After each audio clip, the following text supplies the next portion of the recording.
This is part 1 of the Verdant Paradox, Book 2, in R.M. Stratton's military science fiction series Concord Horizon.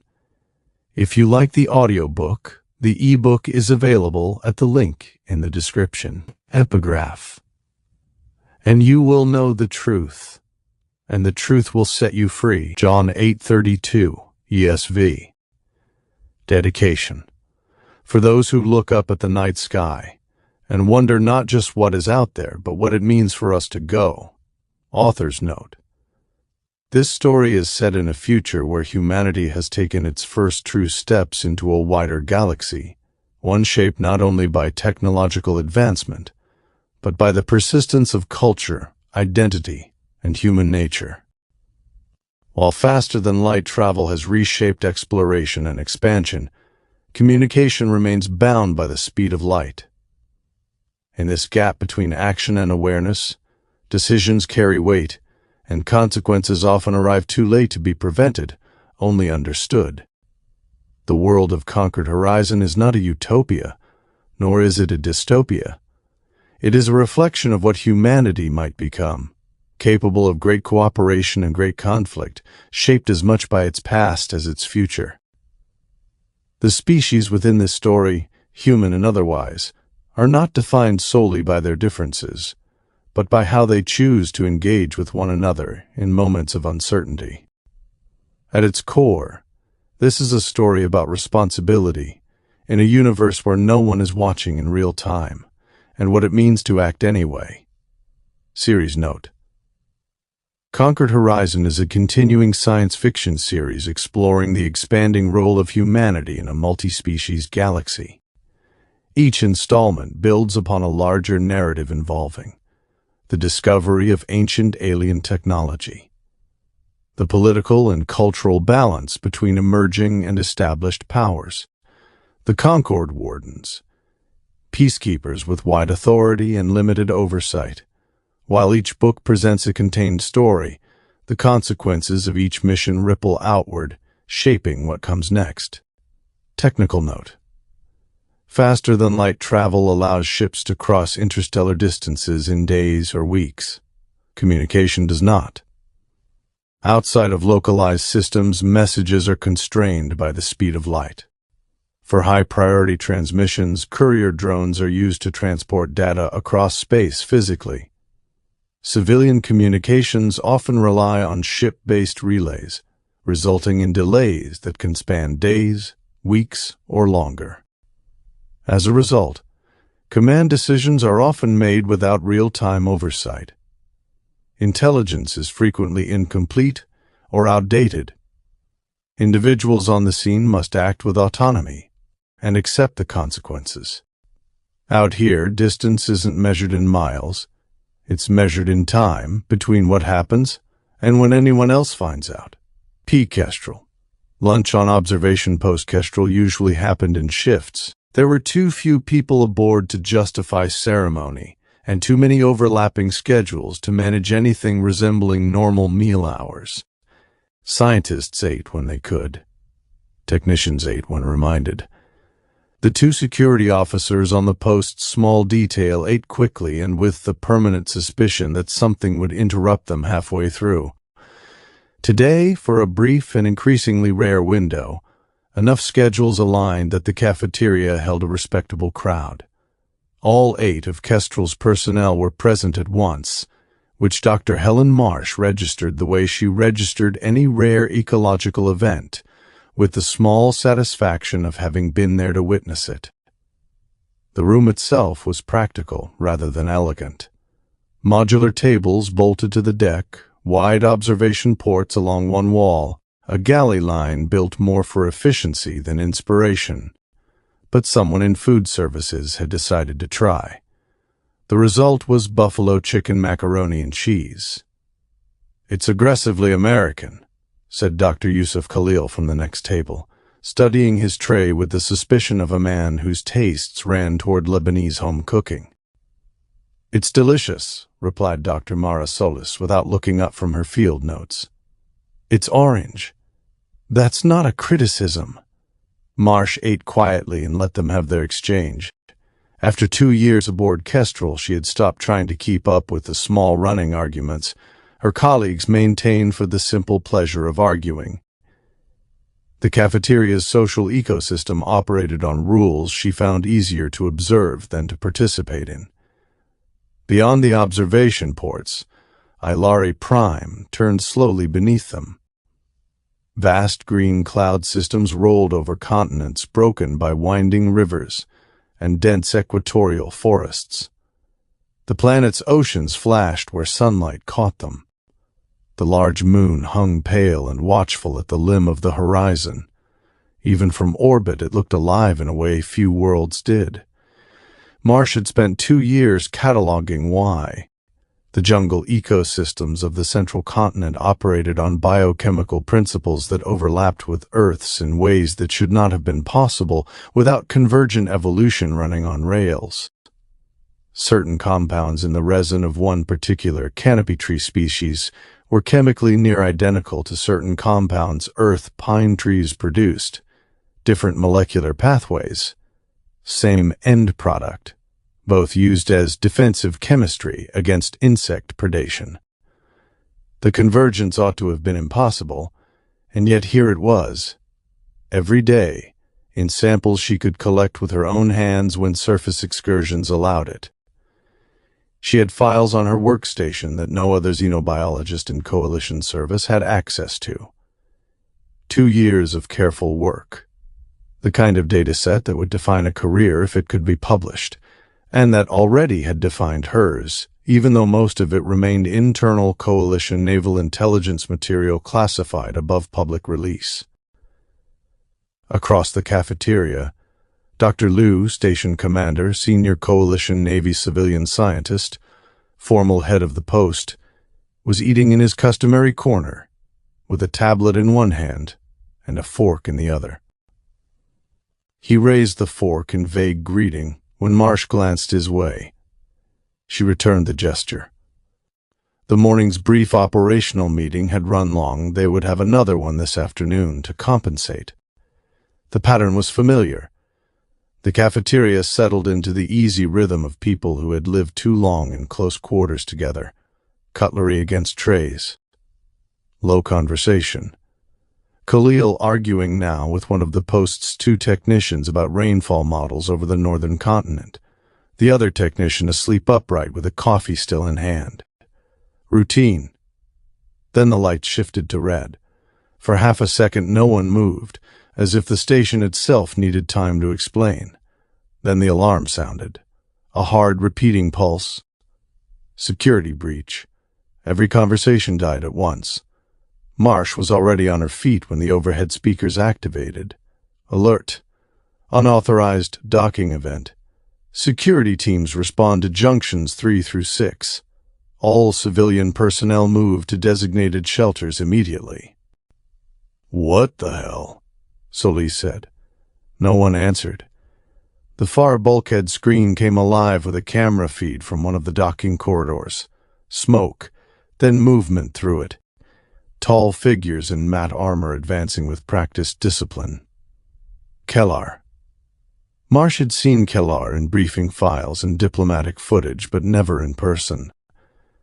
Larger than baseline humans, built dense and broad through shoulder and chest, their movement economical in a way that suggested expensive training and a willingness to use it. 4 of them on the screen. Then someone stepped through behind them. No helmet, no hurry. The figure was unusually large, even for a Kehlar. Marsh's mind supplied the name from the security briefing's Coalition Navy intelligence, circulated to all sensitive postings, Thrihiel. The rogue actor whose face every Coalition outpost commander had been told to memorize since the Trappist-1 incident 3 months ago. The one who had escaped with the Trappist artifact. Even on grainy security footage, he carried himself with the calm of someone who had already accounted for every variable worth considering. Solis swore under her breath. Why would he be here? Kehlar asked. Again, no one answered. The feed cut to static. The station shuddered once distant, controlled, not an explosion, a breach charge. Move! Lou's voice from his corner, no longer the calm administrator. "Shelter protocols, now." People finally did. Trays clattered, chairs overturned. The cafeteria emptied into practiced evacuation routes. The post's personnel flowing toward internal shelter compartments drilled into them often enough that fear could run on top of instinct without replacing it. Marsh did not move toward shelter. She moved toward Lou instead, catching him as he was about to follow the others into the corridor. "My workstation," she said. 2 years of biological field data. Most of it isn't mirrored." He looked at her for half a second. He was station commander. He could order her to shelter and she would have to comply. He was also a working scientist who understood exactly what she was about to lose if she did not act in the next 60 seconds. "Go," he said. "Fast. I'll hold the shelter door for you." She went. The corridor outside data operations smelled faintly of ozone. Marsh reached the hatch and slipped through. Rows of server stacks hummed under emergency lighting. Consoles glowed amber where systems had dropped to isolated mode. She sat hard at the nearest terminal and keyed in credentials. The system responded with the deliberate slowness of equipment running on backup power. She forced herself to breathe while it processed her authentication. Her personal directory came up. 2 years of work scrolled past in folder names she had organized by ecological domain: canopy biochemistry, riverine ecology, soil microbiome surveys, herpetological surveys, comparative chemistry, and folded into the biological work because her field methodology required understanding the Aelari people whose territory she had been studying alongside the ecosystem, her informal anthropological compilation. 2 years of careful observation of Aelari religious practice, priesthood structure, ceremonial calendar, the specific rituals she had witnessed during her sanctioned surface excursions. The anthropology was not officially her work. It belonged to Solis by departmental assignment. But Marsh had been keeping her own version because no field biologist could properly study an ecosystem without understanding the cultural practices of the people who lived within it. The Aelari priesthood managed the sacred groves where some of her most important plant specimens grew. She had needed to understand them to know which trees she was permitted to sample and which trees she could only observe from distance. She initiated an encrypted transfer of her entire personal directory to the post's secure cache, the segregated backup system designed for exactly this kind of contingency, with its own isolated power supply and independent cryptographic protocols. The cache existed precisely because Coalition Navy intelligence understood that observation posts on the edge of known space might at some point need to preserve their most important work against the possibility that the post itself could be lost. The transfer initiated. She watched the progress bar with the slow agony of someone who understood exactly how much depended on the next 90 seconds. A scuffle in the corridor. Voices, urgent. Then nothing. 43%. She forced herself to keep watching the progress bar rather than the door. There was nothing she could do about the door. The transfer either completed or it did not. 68%. She heard footsteps now. Heavy, deliberate, not running, coming closer. 81%. The door to data operations opened. 2 of the Kehlar mercenaries stood there with weapons leveled.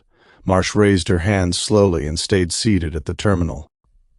The progress bar continued its slow march. 92%. One of the Kehlar spoke into a communications device in his own language. Marsh's translator picked up fragments, a request for instructions, an acknowledgement, something about the terminal she was at. 96%. The other Kehlar gestured for her to stand. She did, hands still raised, and stepped back from the terminal as he indicated. The progress bar hit 100% as she moved. The transfer completed.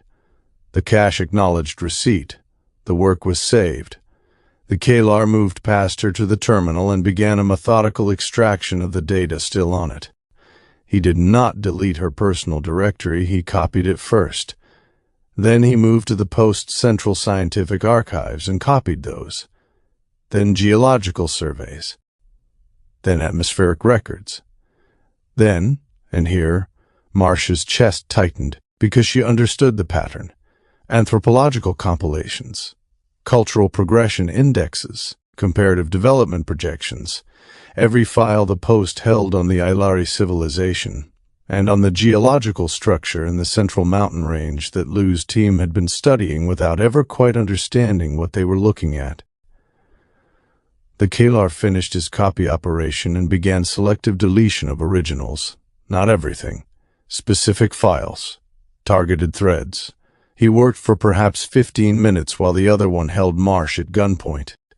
Neither of them spoke to her. Neither of them spoke to each other beyond brief communications device acknowledgments. They worked with the calm efficiency of people who had done this kind of operation many times, and who expected to do it many more. When they were done, the second Kehlar gestured for Marsh to walk ahead of him. She walked. He directed her through the corridors toward the Post's secondary briefing room, a space without windows, with a single reinforced door, designed for sensitive conversations, but apparently being repurposed for prisoner containment. Lu was already inside, along with Khalil, Solis, 2 technicians, and 2 security officers. All 7 of the others were alive. Some were injured. Solis had blood on her temple. One of the security officers had a wound to his upper arm that someone had already bandaged with field medical efficiency. The Kehlar pushed Marsh through the door. The door sealed behind her. She stood in the dim emergency lighting and counted. 7 of them, including herself. All 6 of the Post's other personnel. Everyone accounted for. Nobody killed. Lu looked at her. He did not ask whether she had succeeded. He simply nodded once, recognizing the answer in her face. The Post shuddered, distant and controlled. The hostile craft was undocking. Through the bulkhead they could feel the small mechanical adjustments of an assault shuttle releasing its grapples and pulling clear. Then silence. Marsh sat down against the wall. She had saved what she could save. The cache held the work of 2 years. Whatever Thrihiel had taken, whatever he had purged from the central archives. Her personal directory was preserved in the segregated system that no Kehlar mercenary would have known existed. The Aelari religious anthropology, informal, unauthorized, compiled because she had needed it to do her actual job, was intact. Whoever came to recover the Post would find her work waiting for them. In the dim of the locked space, with Lu and the others arranging themselves into the patient endurance of people who would now wait days for rescue, Marsh closed her eyes and began the cold calculation of what Thrihiel had taken and what he intended to do with it. The Aelari geological surveys, the Aelari religious mapping, comparative development data on the central continent's mountain range. The pattern was clear enough once she made herself look at it. He was going to the surface. He had not come to destroy the outpost.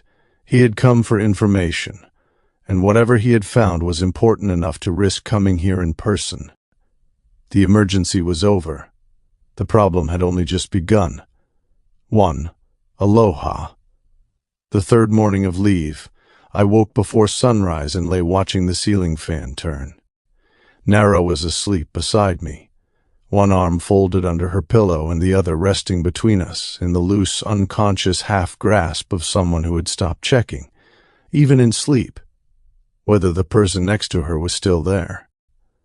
The cabin's wide window faced east. The first light came in slow, the gray of pre-dawn shifting toward the warm cream of an aloha sunrise. Outside, the surf carried on the steady percussion it had maintained since we had arrived. I had not slept past dawn in approximately 11 years. The Coalition Naval Academy taught a 4:30 wake. Subsequent shipboard assignments enforced it through duty rosters. Singapore's command schedule made the habit reflexive. Even now, with no obligation whatsoever, my body did not know how to do what shore leave required. I had stopped trying to teach it. I got up carefully, pulled on shorts and a t-shirt, and walked down to the beach. The resort sat on the leeward side of one of the central archipelago islands, a small cluster of cabins built into the slope above a crescent bay. Aloha's central archipelago had been the first region settled when the colony was established, and the island culture had developed something distinct over the subsequent century: Polynesian and Pacific Rim and southwestern Pacific influences sifted together by settlers who had brought their own grandparents' food and their own grandparents' music and their own grandparents' habits about how to live on warm islands surrounded by warm ocean. The result was specifically Aloha now, not borrowed from anywhere. The cabin we had rented had a thatch-style roof that was not actually thatch and a teak-style floor that was not actually teak, but the shape was right and the bay was real. The sand was cool under my bare feet. I walked the curve of the beach toward the headland at its far end, where a stand of palm analogues leaned over the water. The trees were not palms. They were a native aloha species that the early colonists had decided looked enough like palms to be called palms, and the name had stuck.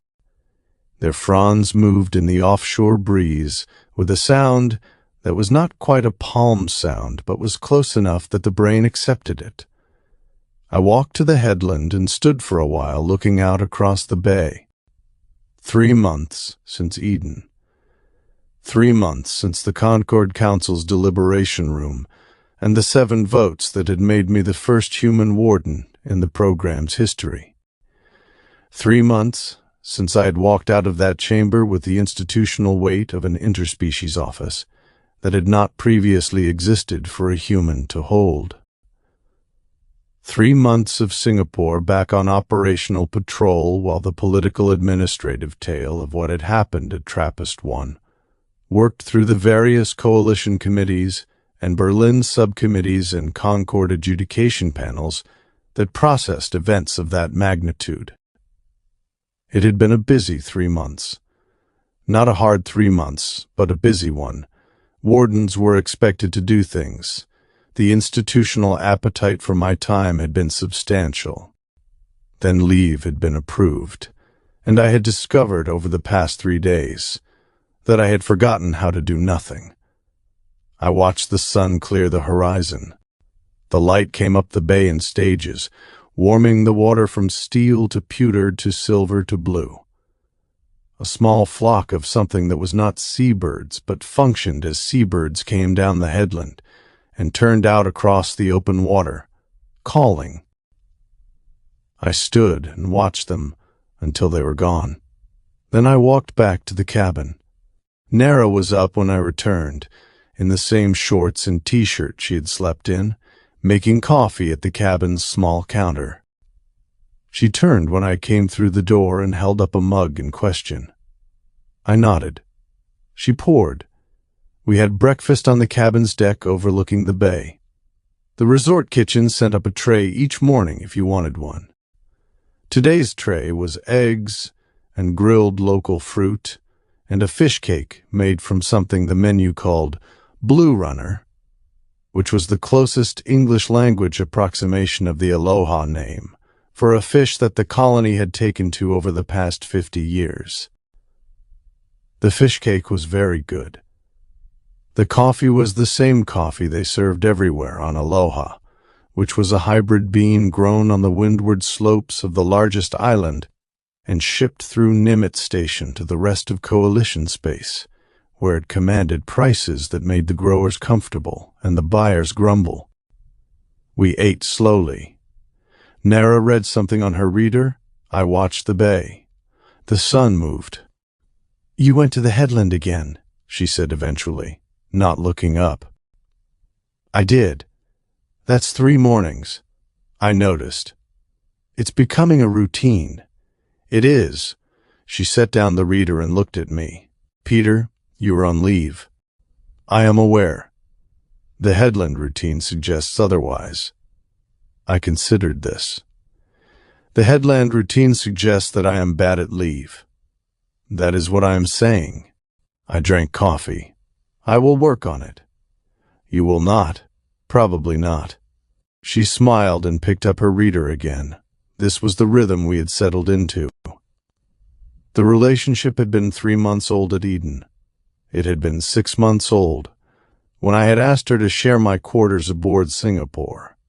It was nearing a year now, counting from the night in the corridor, after the Eden extraction, when I had first understood what she was to me. We had been intentional about it.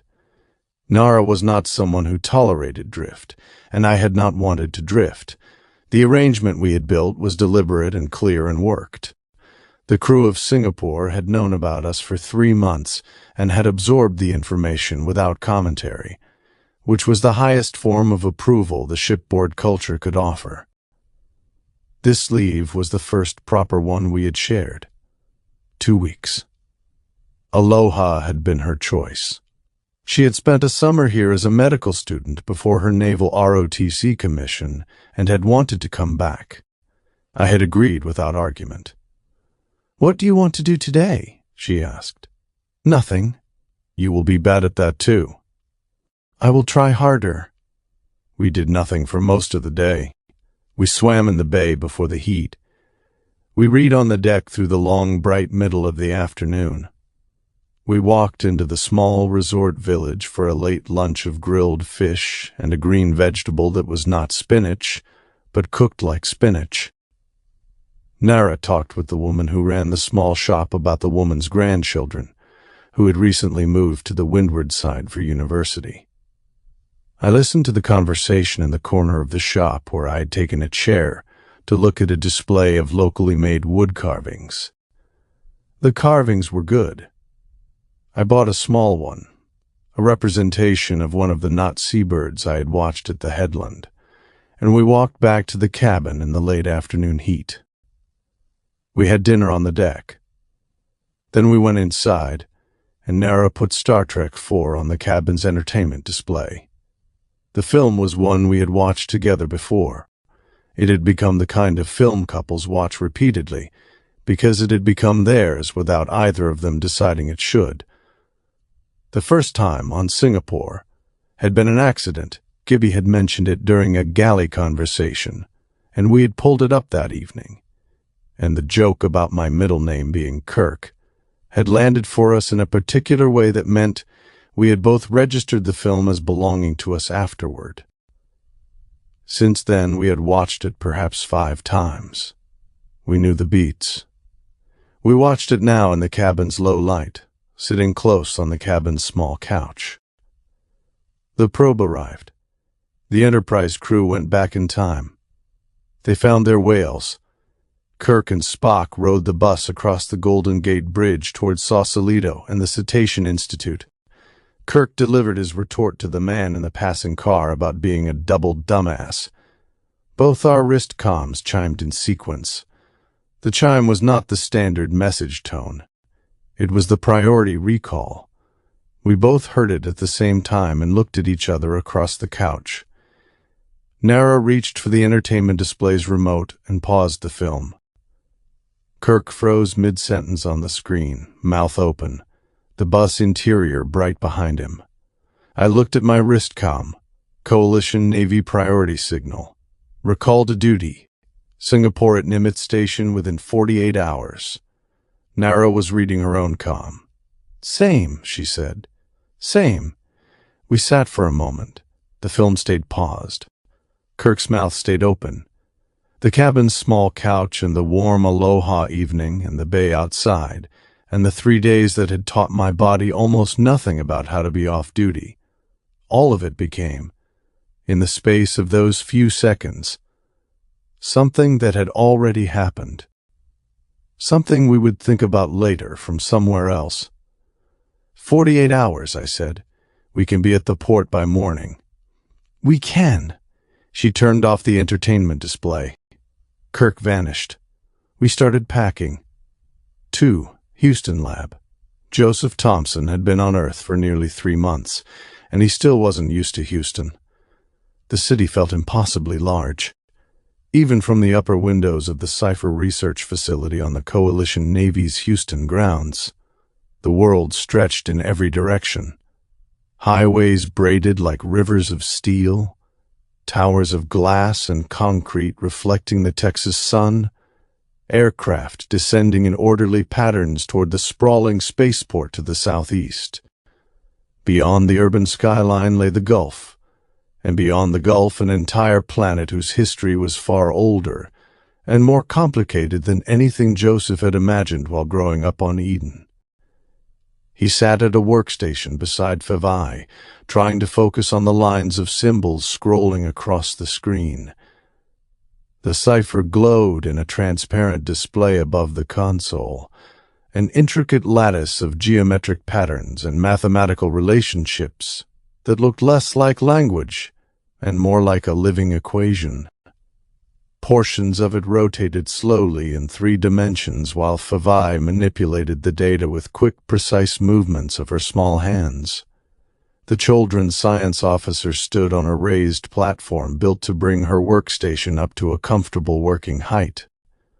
Her gray-brown fur was immaculately groomed, and the specially tailored Coalition laboratory coat fit neatly over her compact frame.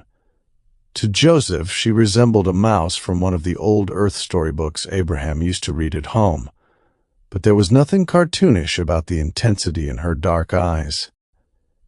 She had been leading the multi-species decode effort since the Singapore's return from Eden.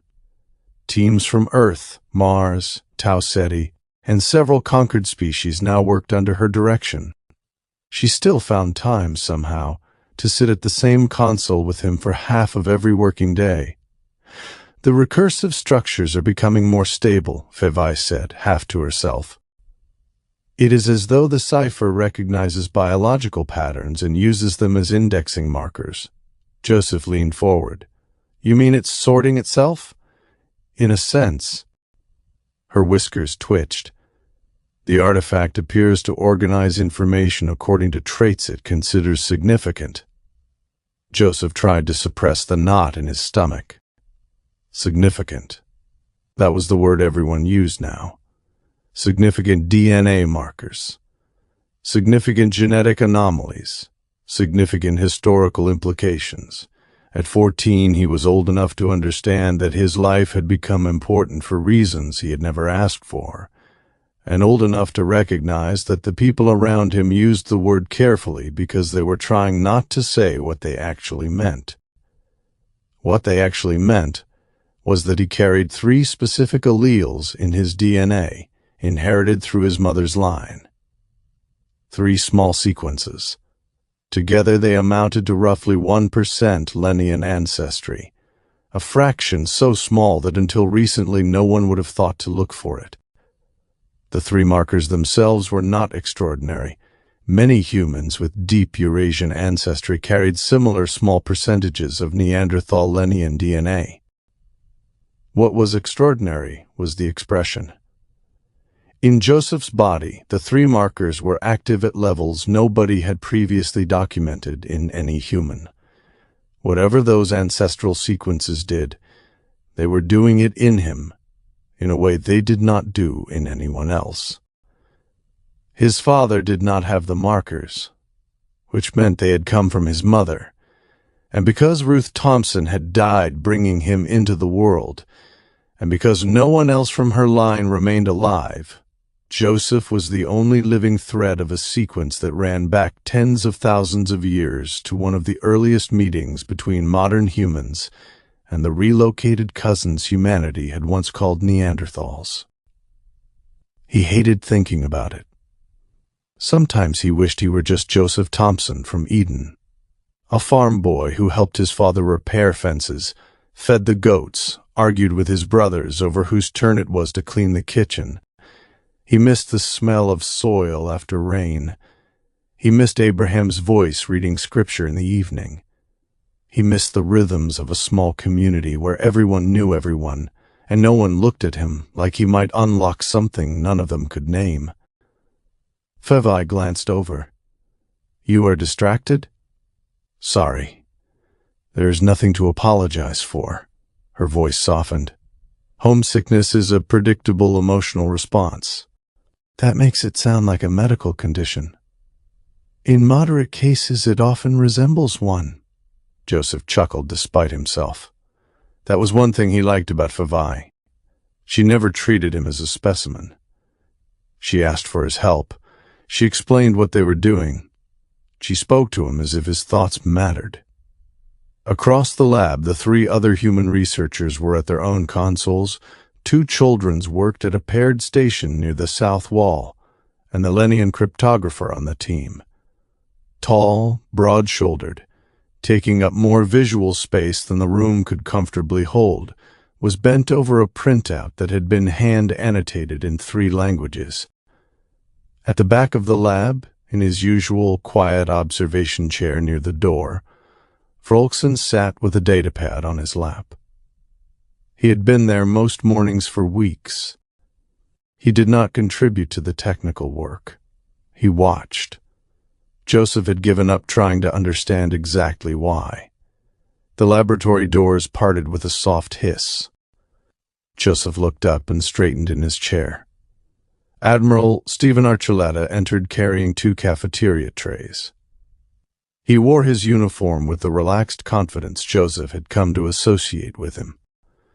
4 stars rested on his shoulders, but he moved through the lab like someone visiting family rather than commanding one of humanity's most important scientific initiatives.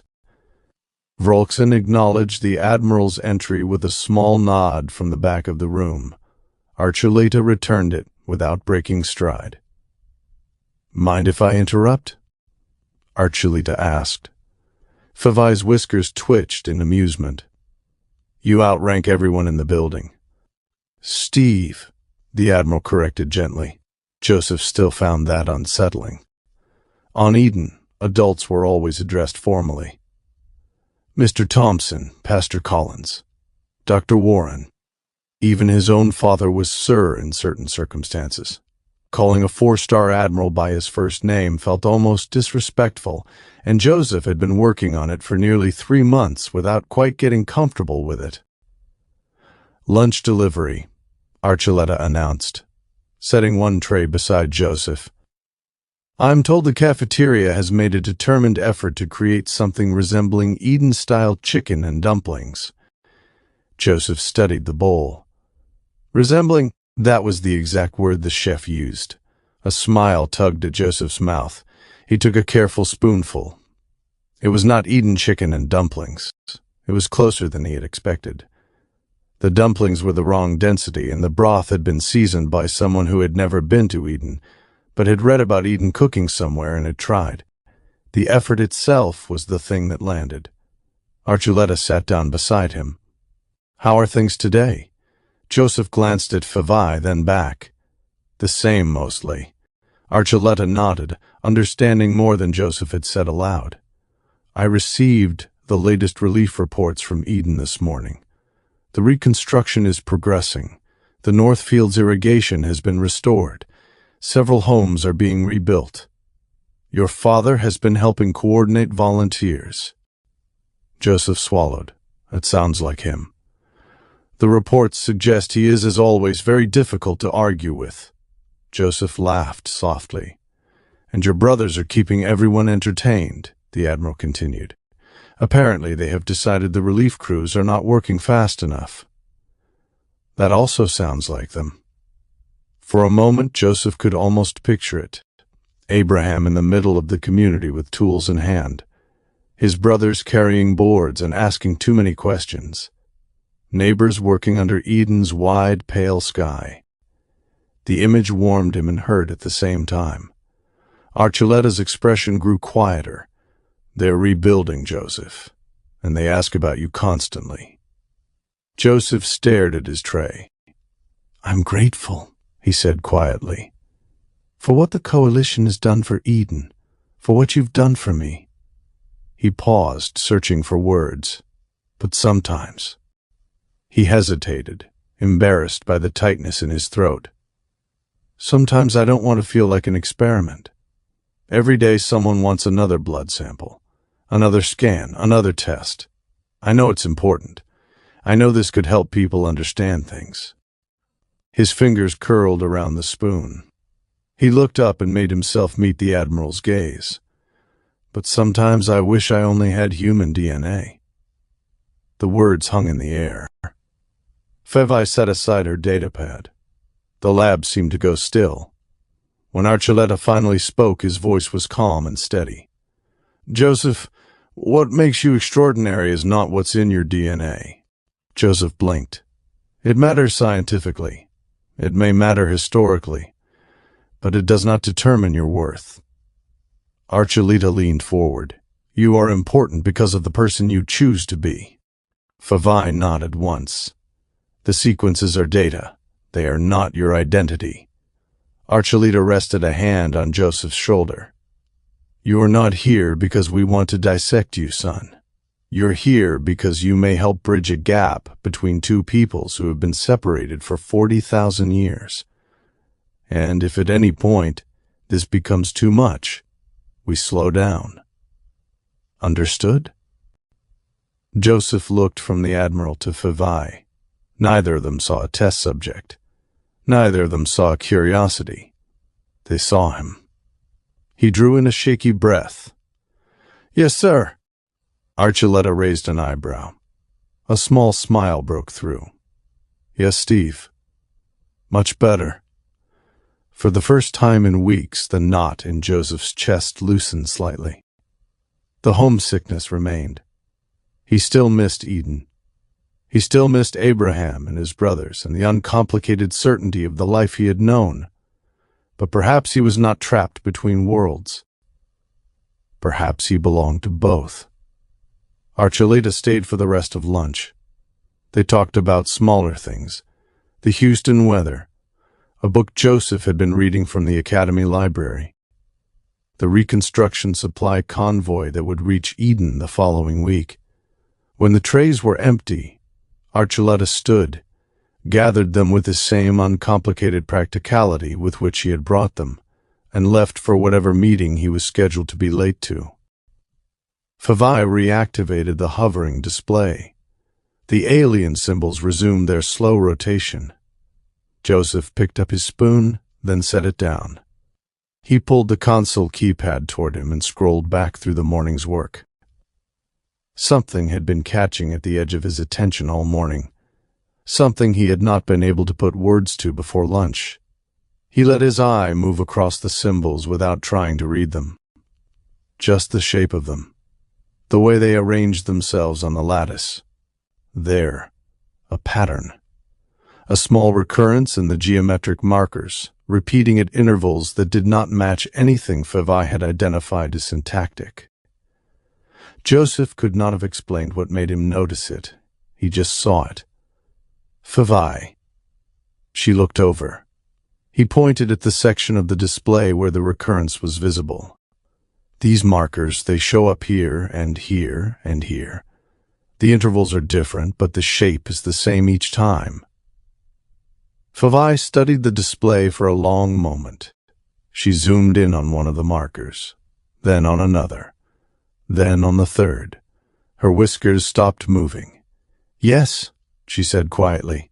"I see it." She did not say anything else. She made a small note on her datapad and filed it carefully. Then she returned to what she had been doing before. At the back of the room, Volkson's gaze had lifted from his datapad. He was watching the two of them at the console. Joseph caught the look only briefly before the children's eyes dropped back to his work. Outside the windows, Houston stretched toward the horizon. Inside the laboratory, surrounded by people from worlds he had not imagined 3 months ago, Joseph Thompson kept looking at the cipher and wondering what else he had been seeing without knowing he was seeing it. 3 Nimitz. I always knew the mood of the ship by the sound of the bridge before we got underway. When HCS Singapore was docked and waiting for departure, there was a particular rhythm to things. The low hum of systems running at standby, the muted chatter over internal comms, the steady footfalls of officers returning from station leave, carrying with them the last traces of whatever world we had been orbiting. This time the world was Aloha. Nimitz Station hung in geosynchronous orbit above her, the gateway facility through which most of the Coalition's eastern operations flowed. The station's docking arms held Singapore against the broader bulk of Nimitz's primary hub, the way a parent might hold a child's hand without quite gripping it. I sat in the captain's chair, turning a football slowly in my hands as I watched my bridge crew filter in. The habit had started at the academy. Some officers paced when they thought. Some stared out windows. I spun a regulation Wilson NFL football through my fingers. The leather was worn smooth from years of use. Nara had given me grief about bringing the football aboard a prototype frigate. I had reminded her that I had the football in my ready room before she had made my quarters our quarters, and after the first week she had stopped commenting on it. Amanda Bishop was first to arrive, as usual. She crossed the bridge with the easy confidence of someone returning home. In a way she had grown up on Aloha while her parents worked the inter-island shipping routes, and every time we docked at Nimitz Station, she seemed to stand a little straighter. "Good leave?" I asked. She slid into the helm station at the forward point of the bridge's arrowhead and began bringing up pre-flight diagnostics. "Excellent, Captain." She grinned over her shoulder. "Although I'm still trying to figure out whether Lieutenant Varos actually enjoyed the poke bowl." Varos was already at the engineering panel on my right, his broad shoulders filling the chair in a way no human could quite manage. The Lenian's heavy brow furrowed as he reviewed power distribution data. "I enjoyed the fish," he said in his slightly nasal voice. "And the avocado." Varos looked genuinely puzzled. The texture was confusing. "That is the most Varos answer possible." He turned slightly toward her, entirely earnest. "It had the structural integrity of a lubricant." That drew a laugh out of me before I could stop it. Amanda nearly doubled over at the helm. "I rest my case." Varos returned to his console as though he had delivered a formal engineering assessment, which, by his standards, he had. The bridge doors opened again. Lieutenant Esther Bassi stepped onto the bridge for the first time as our new science officer. She crossed to the center of the deck and stopped at attention. Tall and poised, dark eyes that missed nothing. Uniform crisp with the precision of someone who believed competence was the best first impression. Lagos in her accent, faint but distinct. "Lieutenant Esther Bassi reporting aboard, sir." I stood. "Welcome to Singapore, Lieutenant." She accepted my handshake with a firm grip. "It is an honor to serve, Captain." Her record was exceptional. Coalition Naval Academy graduate. Xenoanthropology primary, geology secondary. 2 field deployments before this posting, both shorter than she had hoped for. Fevai had personally recommended her, after deciding to remain on Earth to direct the expanding research effort around the cipher. That recommendation alone had carried considerable weight, but Bassi's own work spoke for itself. I had read her academic publications during the transit between Eden and her port of embarkation. They were good. "Your station is yours," I said, indicating the port side of the bridge. She nodded and moved to the science console immediately, slipping into the work the way someone slips into water they have been wanting to swim in for a long time. The familiar Cajun voice crackled over the intercom. "Bridge, Gibby." Chief Petty Officer Gilbert Boudreau had been Gibby to everyone aboard since the day he reported for duty, and he would be Gibby to the end of his service, whatever rank or station Coalition Navy eventually moved him to. The full name appeared only on the duty rosters. I tapped the armrest comm. Go ahead. Galley is fully stocked. Freezer is full. I have enough coffee to sustain civilization for at least 6 months. Excellent. A pause. And Cap, I may have acquired some fresh shrimp from a vendor on Aloha who swore on his ancestors they were the best in the sector. Should I ask how much they cost? No, sir. Understood. Another pause. And I made bread. Now I know we're ready. Quiet chuckles moved across the bridge. That's what I like to hear, Cap. Galley out. The doors opened once more. First Lieutenant Mikhail Kimoff walked onto the bridge with the economy of motion that defined him. A man whose body had learned in another life how to read rooms before entering them. The Marine commander gave me a curt nod. Captain. Lieutenant. He moved to the bulkhead behind the captain's chair, took up the standing position he preferred for bridge briefings, and went quiet. Close behind Kimoff came Lieutenant Commander Claudia Hernandez. She crossed to the XO seat at my left without comment, sat down, and brought up the operational status board on her console. The Mars-born steadiness in everything she did. She had been my second-in-command since Singapore commissioned and would continue to be after the next few moments, though she did not yet know that her standing was about to change. I looked around the bridge. Bishop at the helm, Bassi at science port, Varos at engineering starboard, Hernandez at the XO seat, Kimoff standing watch behind, the senior crew of HCS Singapore in their positions, the prototype frigate's bridge configured into the working shape it would hold, until our next port call. I stood from the captain's chair. Before we depart, I have a couple of orders of business. That got everyone's attention. Hernandez turned slightly in her seat. I picked up a slim data case from the armrest. Lieutenant Commander Claudia Hernandez, front and center. A flicker of surprise crossed her face, but she stood and approached the captain's chair the way she did everything else, in the time it required. No more, no less. I opened the case and removed the new insignia.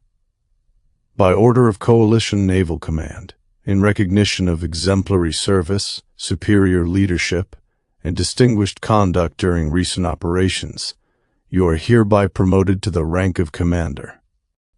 For once, Claudia Hernandez was speechless. I stepped forward and replaced her insignia at her collar.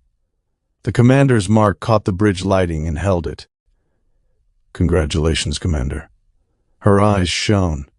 She brought her shoulders back the small additional fraction that the new rank seemed to require. Thank you, sir. You've earned it. The bridge erupted in applause. Kimoff gave an approving nod from behind me. Gibby's voice came over the intercom. About time. That drew a round of laughter. Hernandez returned to her station, and I turned to Bishop. Lieutenant Amanda Bishop, front and center. Amanda's eyes widened. Captain? Front and center, Lieutenant. She rose, trying and failing to suppress a grin. I opened the case again. By order of Coalition Naval Command for exemplary service and outstanding performance, you are hereby promoted to the rank of Lieutenant Commander. Amanda blinked rapidly.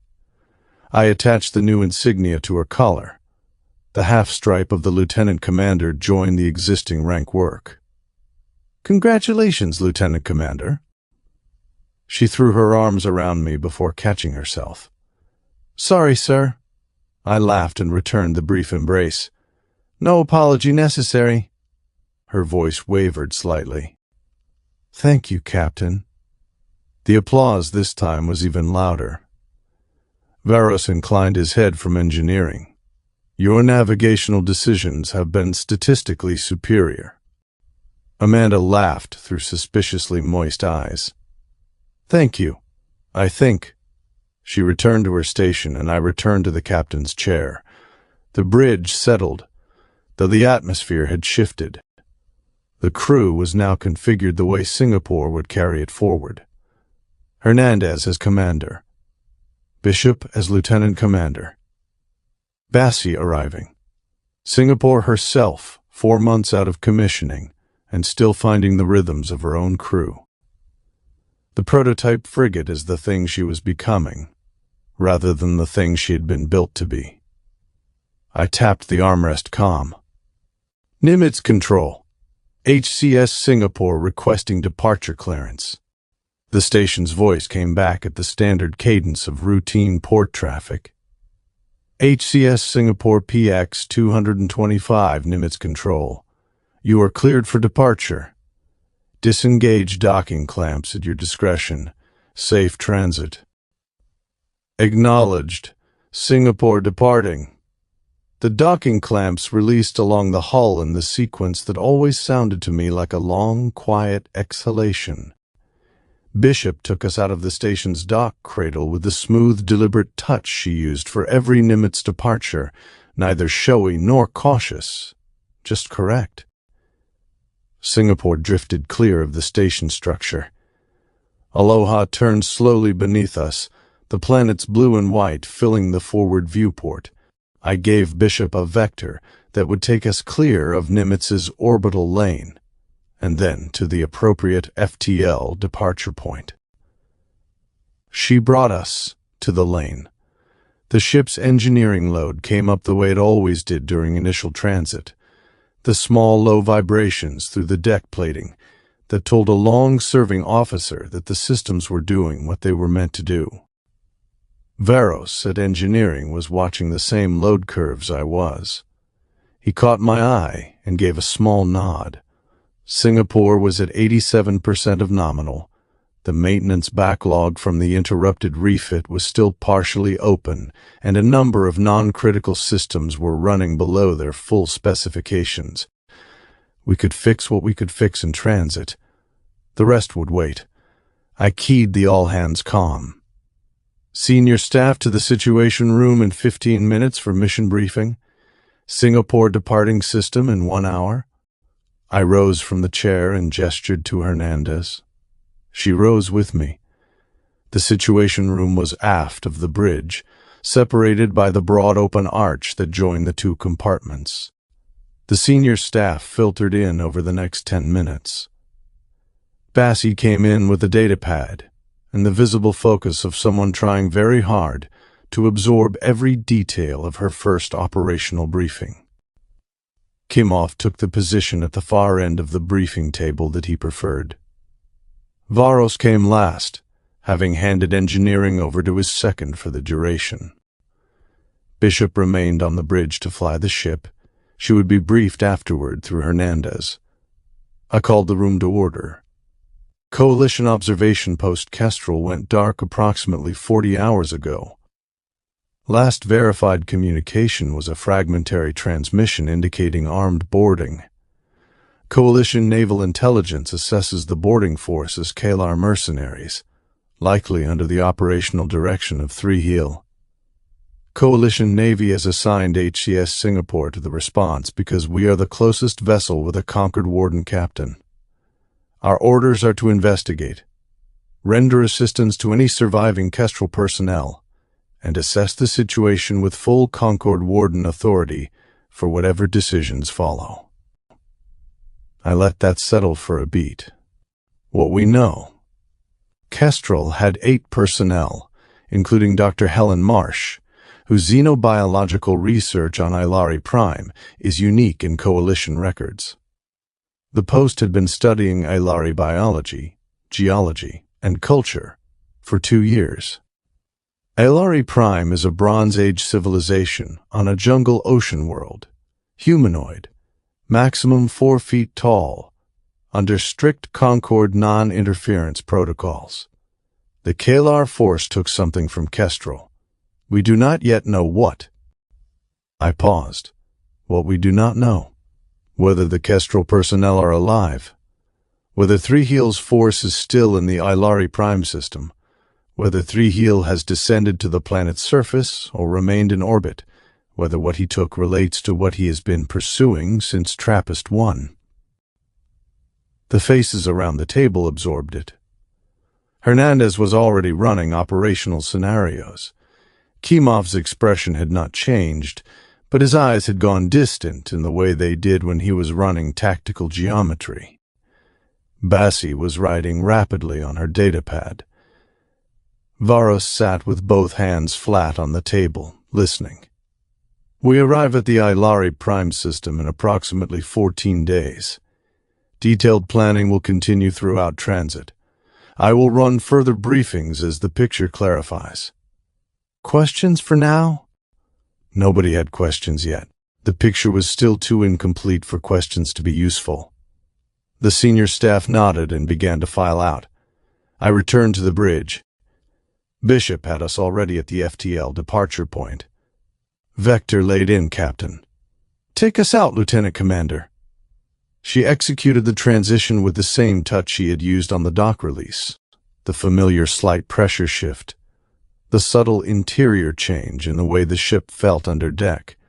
Singapore moving from real space transit to FTL transit in the smooth handoff that her drive architecture had been tuned for. Aloha vanished from the viewport. We were committed. For what Kestrel was. Kestrel was not a fortress.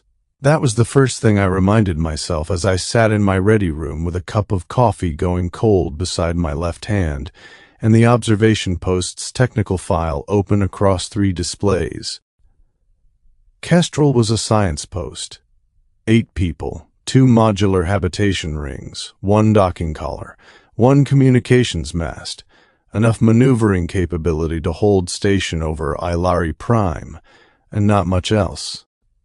Its defensive suite consisted of proximity alarms, automated bulkhead seals, and the optimistic assumption that nobody would violate Concord non-interference protocols badly enough to attack an unarmed observation platform over a Bronze Age world. Optimism, in my experience, was not a defense system. I rotated the schematic with 2 fingers and enlarged the central hub. The post had spent 2 years in orbit watching Aelari Prime turn beneath it, recording weather systems, migration patterns, crop cycles, river traffic, ritual gatherings, and whatever else the Coalition considered ethically permissible to observe from a distance. From a very great distance, according to the doctrine. The doctrine mattered. It had to matter. If the Concord did not draw a line between observation and interference, then every younger civilization in known space existed at the mercy of every older one's curiosity. And yet there I was, sitting aboard Singapore, a confirmed Concord Warden 3 months into the job, headed toward a world where that line had already been crossed by someone else. I took a drink of coffee and regretted it immediately. Cold coffee had the unique quality of tasting like a decision made by committee. Display personnel file, I said. The center screen shifted. 6 names appeared. Dr. David Liu, Station Director. Coalition Navy Senior Civilian Scientist. Xenoanthropology and Orbital Observation Command. 51, 26 years in service. Prior postings at Vega, Tau Ceti, and the Kehlar Border Survey. Dr. Helen Marsh, xenobiologist, 43. Specialist in comparative alien biochemistry, ecosystem mapping, and pre-contact biological risk assessment. 2 years at Kestrel.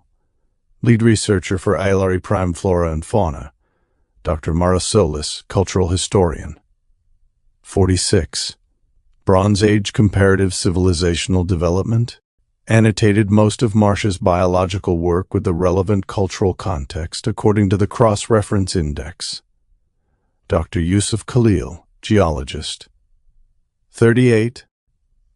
Specialist in planetary crust anomalies and mineral growth patterns. Evan Patel, communications technician. 30. Civilian contractor attached to Coalition Observation Program. Leonoka 4, Systems Engineer. 29. Life support and station maintenance. 6 people in orbit over a world that did not know they existed, or had not known. I highlighted Marcia's file and pulled up her research index. The list was longer than I expected. 2 years of patient science produced a mountain of data, most of it dull in the way useful work often was. Atmospheric pollen distribution, Aelari agricultural cycles, biochemical analysis of edible plant analogs, large predator tracking, riverborne pathogens, seasonal reproductive timing among canopy mammals, fungus networks in the western basin, mineral uptake in root crops near temple settlements. That last one caught my eye. I opened it. A dozen images unfolded across the screen. Low-altitude scans, spectral overlays, soil chemistry tables, root structures rendered in ghostly blue and green. Marsh had been studying a cluster of plants that grew with unusual density around certain stone structures in the Aelari highlands. The growth pattern was too consistent to be random. The mineral uptake did not match the surrounding geology. Some trace elements appeared in the plants at concentrations that should not have been present unless the roots were interacting with something beneath the surface. Something old. I leaned back. The 6 ship models occupied their usual positions on the desk. Singapore nearest the edge, then Victory, then Enterprise CV-6, Vostok Apollo, and the NCC 1701 Enterprise Nara had given me on the night the Warden confirmation came through. I looked at the collection for a moment without picking anything up. The football was on the shelf above the desk, which was where it lived when I was not handling it. I left it there. You learned, playing quarterback, that the defense always told you something before the snap. Not everything, never everything, but something. A safety leaning half a step too far inside. A linebacker whose weight was on the wrong foot. A cornerback pretending he had help over the top when he knew damn well he did not. Kestrel's data had that same feel, not an answer. A tell. I opened the Aelari cultural file. The first image was of a village at sunrise. Aelari Prime filled the screen in impossible greens. Jungle canopy folded over itself in layers, broken by river silver, and the pale ribs of stone structures built along terraces.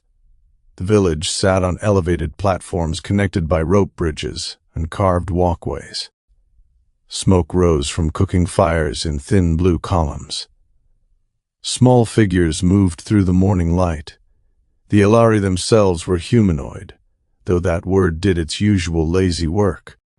2 arms, 2 legs, upright gait, binocular vision, tool-using hands, social posture recognizable enough that a human could make the mistake of thinking recognition meant understanding. They averaged between 3.5 and 4 feet tall. Compact frames. Large eyes adapted to dappled jungle light. Skin tones ranging from deep brown to greenish umber depending on region and ultraviolet exposure. Their clothing used woven plant fiber, hammered metal ornamentation, carved shell, featherwork, and dyed cloth.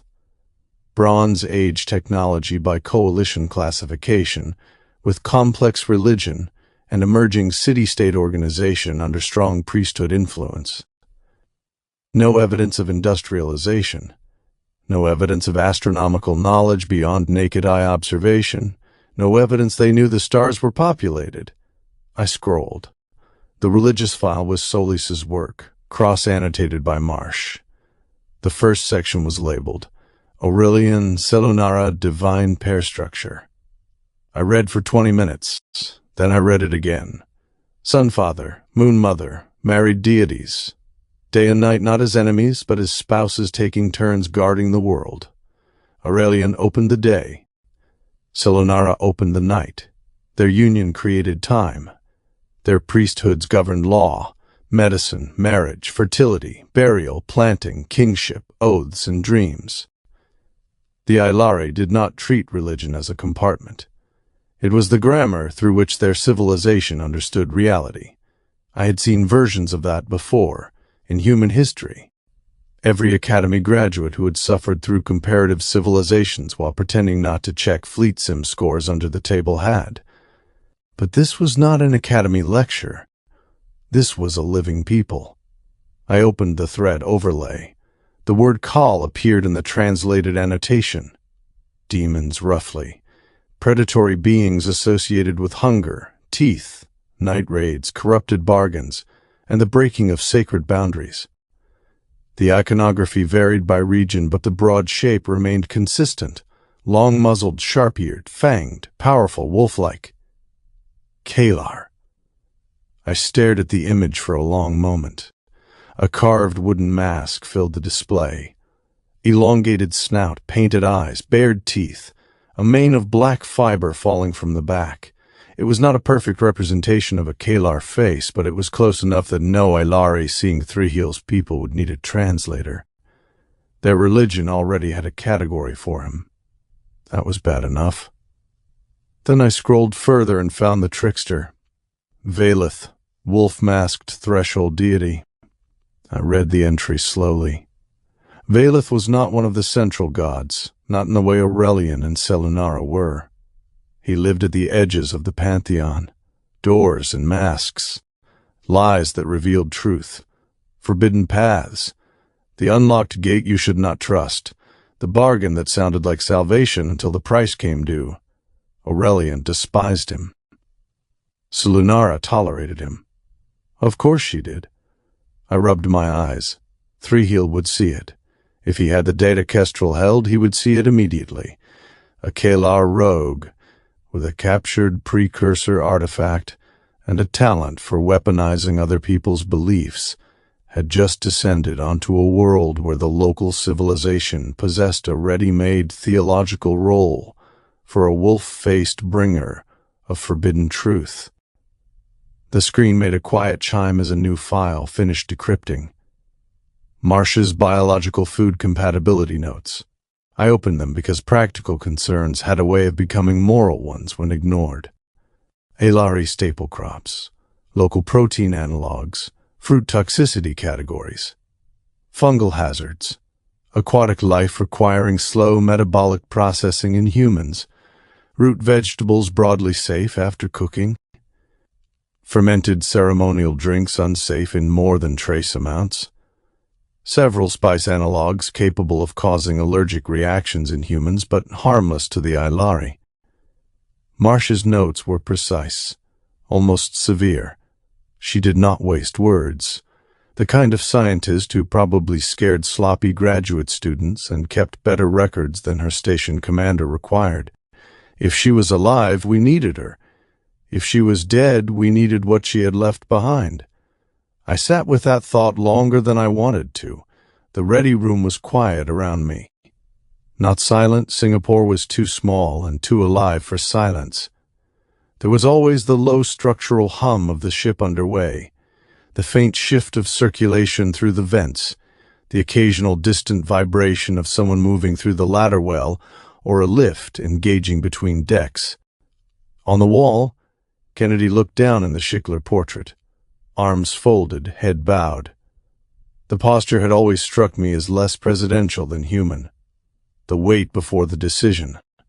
The private second no camera was supposed to capture. "You would hate this one," I told him.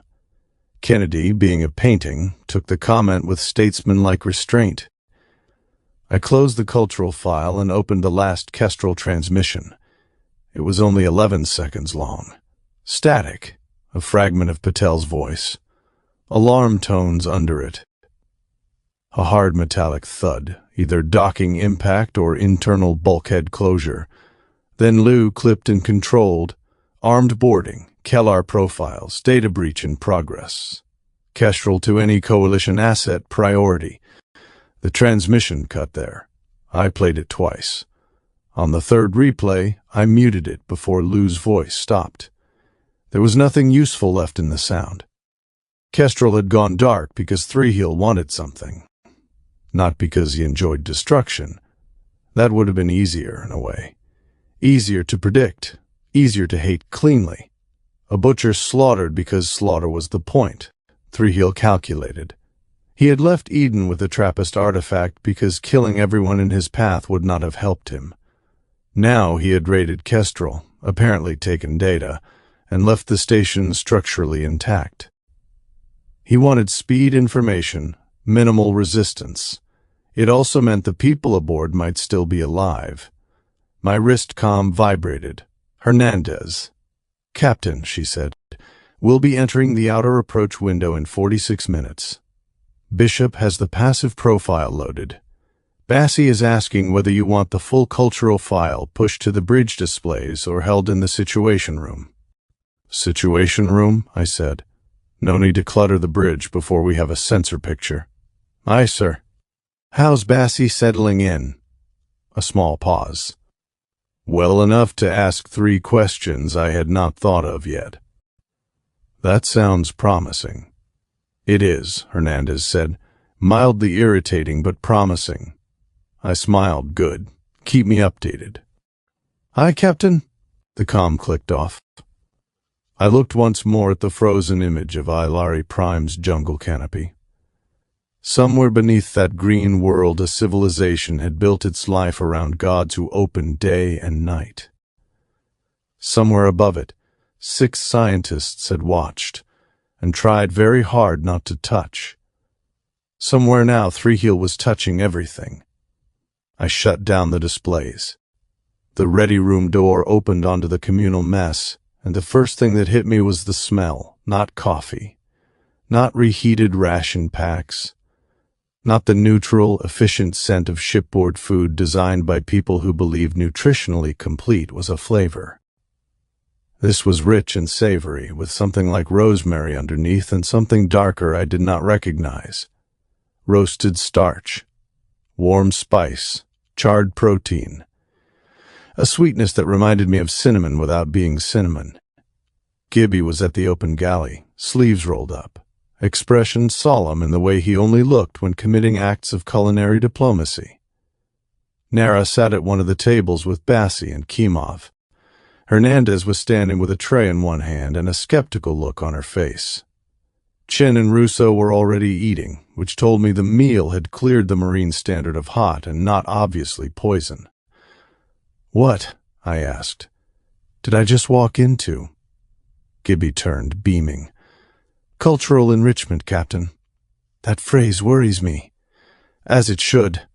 He lifted a carving knife and gestured toward the main platter. Vat-grown steak cultured from woolly mammoth DNA, seasoned with Lenian hearth herbs Varos swears are authentic and not part of some elaborate engineering prank. I looked at the thick slices of meat resting under a glossy sauce. Woolly mammoth. Close as coalition culinary science can get without anybody doing something unethical with a museum exhibit. Bassie coughed into her cup. Nara gave me the look she used when deciding whether something counted as medically inadvisable or merely strange. "And the side?" I asked. "Lenian root vegetable. Closest translation is something like sweet potato, except less sweet, more mineral, and personally offended by overcooking. I roasted it with a little fat and the herbs Varos gave me." Kimov took another bite and nodded once. "It is good." From Kimov, that was a sonnet. Russo pointed with his fork. "The steak's wicked weird, sir, but in a good way." "High praise," Chen said quietly. "And dessert," Gibby continued with the theatrical caution of a man approaching experimental ordnance, "is inspired by carrot cake." Hernandez looked down at her tray. "Inspired by?"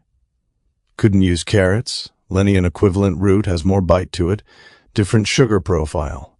Had to improvise the frosting." That is not a word I enjoy hearing from cooks or pilots. "Commander, improvisation is the soul of cuisine.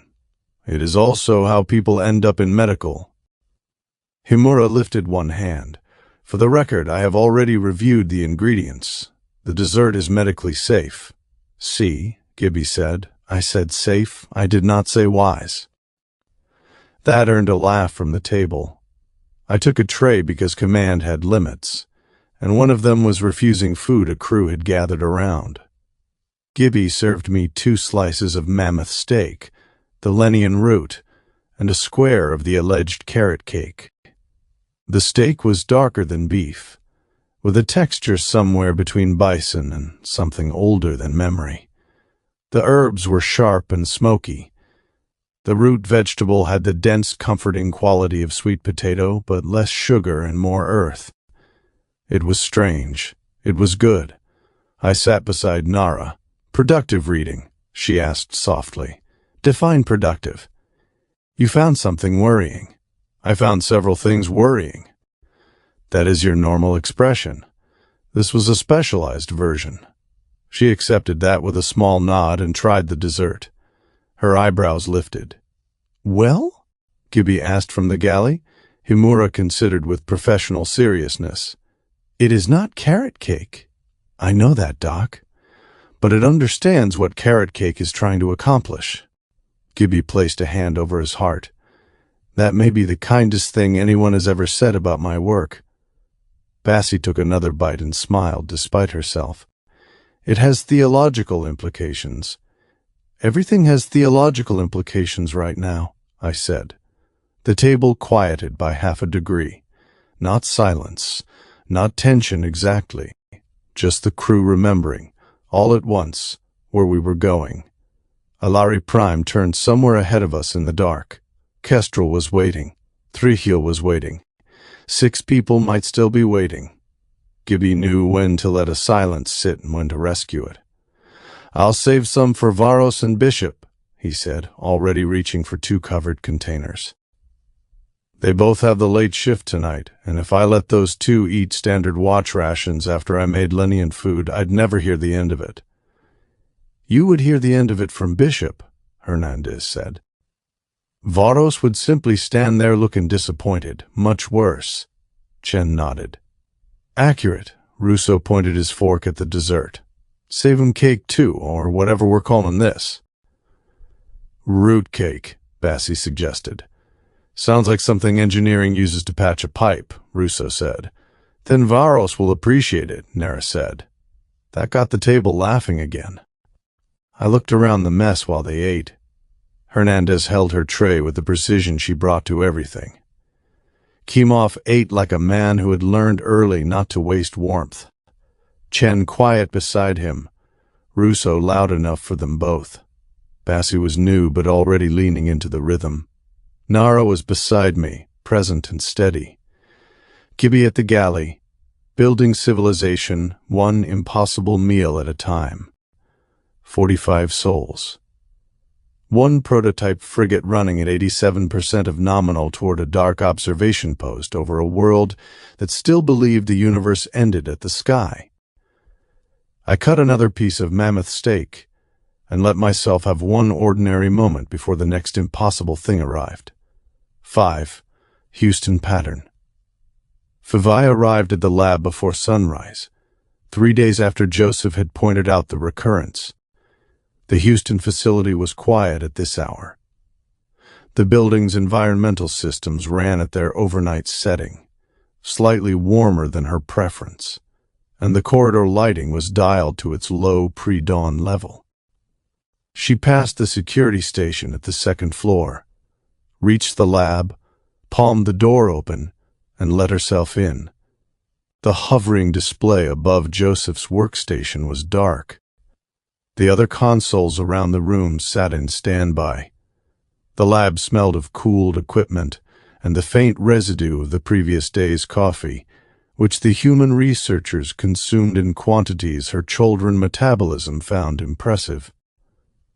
She took her place at the master console and brought the cipher display up. For 3 days she had been thinking about what Joseph noticed. The boy had pointed to a small recurrence in the geometric markers, and the recurrence had not left her since. She had reviewed the section of the lattice he had flagged. She had reviewed the adjacent sections. She had reviewed the master indices that cataloged every fragment the team had been able to parse. The recurrence held its shape across every comparison. The markers appeared at intervals that did not match any syntactic structure she had identified, but their internal geometry repeated with precision. Her whiskers had been twitching for 3 days. She would not have said so aloud. She had been raised to keep her habitual signals controlled in professional contexts, but the involuntary response was real, and her own awareness of it was useful diagnostic information about her own cognitive state. The pattern mattered. Her body had known before her conscious mind had fully assembled the reasoning. This morning she intended to do the systematic work. She pulled up the 11 cipher fragments she had been able to associate with the marker geometry over the past 3 days of intermittent attention. 11 was not yet enough to establish a pattern with statistical confidence. Many more would need to be checked. But 11 was enough to begin a formal working session, and the working session was what she had come in early to prepare. She organized her notes for the next 2 hours. By the time the lab's other researchers began arriving for the standard workday, she had a structured comparison protocol ready, the relevant fragments preloaded, and a sequence of analytical steps that should produce defensible findings rather than confirmation bias. Dr. Eliza Renteria, the senior human cryptanalyst on the team, was first through the door at the standard arrival time.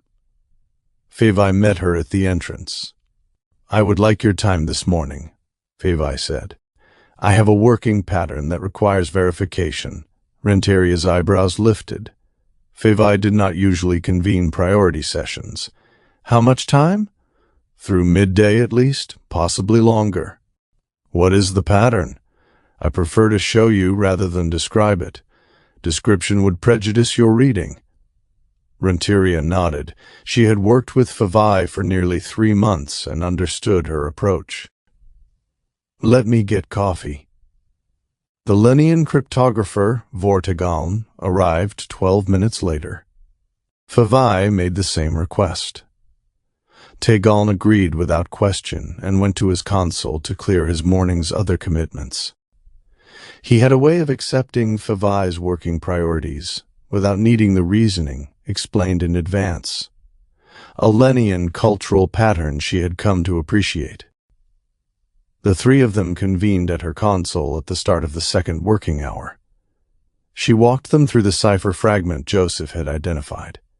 She showed them the marker geometry within it. She showed them the 11 adjacent fragments where the same geometry appeared. She did not yet name what she suspected the pattern might mean. She asked them to evaluate independently whether the recurrence was real. Renteria pulled 3 fragments onto her own console and began the verification. Tegaln pulled 4 more onto his. Fevai took the remaining 4 for herself. They worked in silence for the next 40 minutes. The lab's ambient sound, the others' consoles, the quiet conversations of the rest of the team arriving and starting their own work settled around them at the edges of her attention without intruding. Renteria spoke first. "The geometry repeats. I counted in all 3 of mine." Tegaln nodded slowly. "I have it in all 4 of mine. The intervals are different, but the shape is the same." "All 4 of mine as well," Fevai said. The 3 of them looked at each other. The pattern was real. That was the first thing established. The intervals between occurrences did not appear to follow any rule they could derive from the cipher's syntactic structure. The geometry itself was internally consistent across all 11 instances. Whatever the pattern was, it was not noise. "What is the broader sweep?" Renteria asked. "I have not run it yet. I wanted independent verification before scaling up." "Then let us scale up." They moved to the lab's full cipher index. They wrote a search protocol that would identify the geometry across every parsed fragment the team had ever cataloged. The protocol ran for nearly 2 hours. Fevai used the time to draft preliminary notes. Renteria pulled additional comparison reference. Tegaln, in his quiet, methodical way, worked through every match the protocol surfaced as it ran. By midday, they had identified 6 additional instances. Total, 17. No, the 11 she had started with plus 6 new ones made 17. That was not the number she remembered from the morning. She rechecked her count. 11 plus 6. 17. She corrected her note. The original 11 had included one she had not yet been certain about. 12 was the morning's verified count. 12 plus 6 from the protocol made 18. Her whiskers were twitching again. She slowed her breathing the way her academic training had taught her. Precision required calm. The pattern was now 18 instances out of the thousands of cipher fragments the team had cataloged. 18 was still a small number relative to the corpus, but it was no longer small relative to the kinds of structural features the cipher had previously exhibited. The team had identified 11 major syntactic structures across nearly a year of work. 18 instances of a single geometric pattern represented a feature class of comparable significance. She did not yet know what the feature class meant. By late afternoon, with continued running of the protocol and manual verification of edge cases, the count reached its working stopping point, 22 instances across the parsed corpus. The number stabilized. The protocol's later passes were producing diminishing yields. Renteria suggested they call it for the day and let the rest of the team review the findings in the morning. Fevai considered. She authorized priority encryption on the working files. Not because the findings were necessarily classified at the highest level. She did not yet have the institutional position to make that determination, but because she wanted the analytical state preserved exactly as the team had left it, with no opportunity for accidental alteration overnight. Renteria and Thrihiel returned to their other work. Fevai stayed at her console for another hour, drafting the day's report for the standard encrypted dispatch to Coalition Naval Intelligence. She wrote it carefully. She described the pattern. She noted the count of identified instances. She acknowledged that the feature class had been brought to the team's attention by Joseph Thompson's observation in their previous working session. She did not name what she suspected the pattern might be. She did not have the evidence yet to make that claim, and children's scientific tradition did not encourage speculation in dispatches to operational command. The findings were the findings. The interpretation could come later. She submitted the dispatch to the secure queue at sunset. Coalition Naval Intelligence operated out of the same Houston complex that held the Academy and the Cipher Lab. The signal would reach the analyst on duty before Fevai had finished walking to the exit. When she finally lifted her eyes from the console, the lab was nearly empty. Most of the team had gone home for the evening. The cleaning staff had not yet arrived for the night shift. The hovering displays around the room had dimmed to their standby state. Vrolkson was still at the back of the room. He had been there most of the day, in his observation chair near the door, working on his own datapad without engaging the team. Fevai had registered his presence intermittently throughout the working session without it pulling at her attention. He often stayed late. His Coalition Concord Warden duties presumably included observation of the cipher work that his species and hers were jointly conducting alongside the human team. Today, though, his attention had been different. She had noticed it without quite naming it. He had not looked at his datapad with the same continuous focus he usually maintained. His gaze had lifted at moments through the day, when the team had first convened at her console, when Renteria had confirmed the pattern was real, when the protocol's count had reached 12 and again at 18. Small lifts, brief, controlled, not the gaze of a casual observer. He met her eyes now across the empty lab. He inclined his head, the small children gesture of acknowledgement between professionals, and returned to his datapad. She returned the gesture and shut down her console. He has seen something, she thought, walking toward the door. He has not said what. She did not yet know whether the not saying was institutional caution, professional courtesy, or something else. She filed the observation alongside the day's other findings, set it aside for later consideration, and left the building into the warm Houston evening. Behind her, the lab's last lights dimmed to overnight settings. The cipher held its pattern in the dark. 6. Transit. We had been in FTL for 5 days when Bassie brought the approach proposal to the Situation Room. The senior staff was gathered. Hernandez at my right, Bishop at my left, Bassie across the table with her datapad. Kimov standing along the bulkhead with the watch-it-and-listen posture he preferred for tactical planning sessions. Varos at the far end. Nara was in medical and not at this briefing. The medical bay needed coverage, and she trusted me to make tactical decisions without her in the room. Bassie had spent the past 3 days running approach scenarios. The Situation Room display showed her work, orbital paths, sensor envelopes, the calculated emissions signatures of various entry vectors. She had been busy in ways that suggested she did not yet entirely trust her ability to keep up with the senior crew she had joined, and was therefore working harder than the senior crew expected of her. I had seen this before in new officers. The trick was to let them prove themselves without making the proving a performance. "Captain," she said, "I have an approach option I would like the senior staff to evaluate." "Go ahead, Lieutenant." Her Lagos accent settled into its working register as she walked the room through her proposal. The Aelari Prime system had limited coalition assets. Kestrel had been the only sustained presence and might no longer be functional.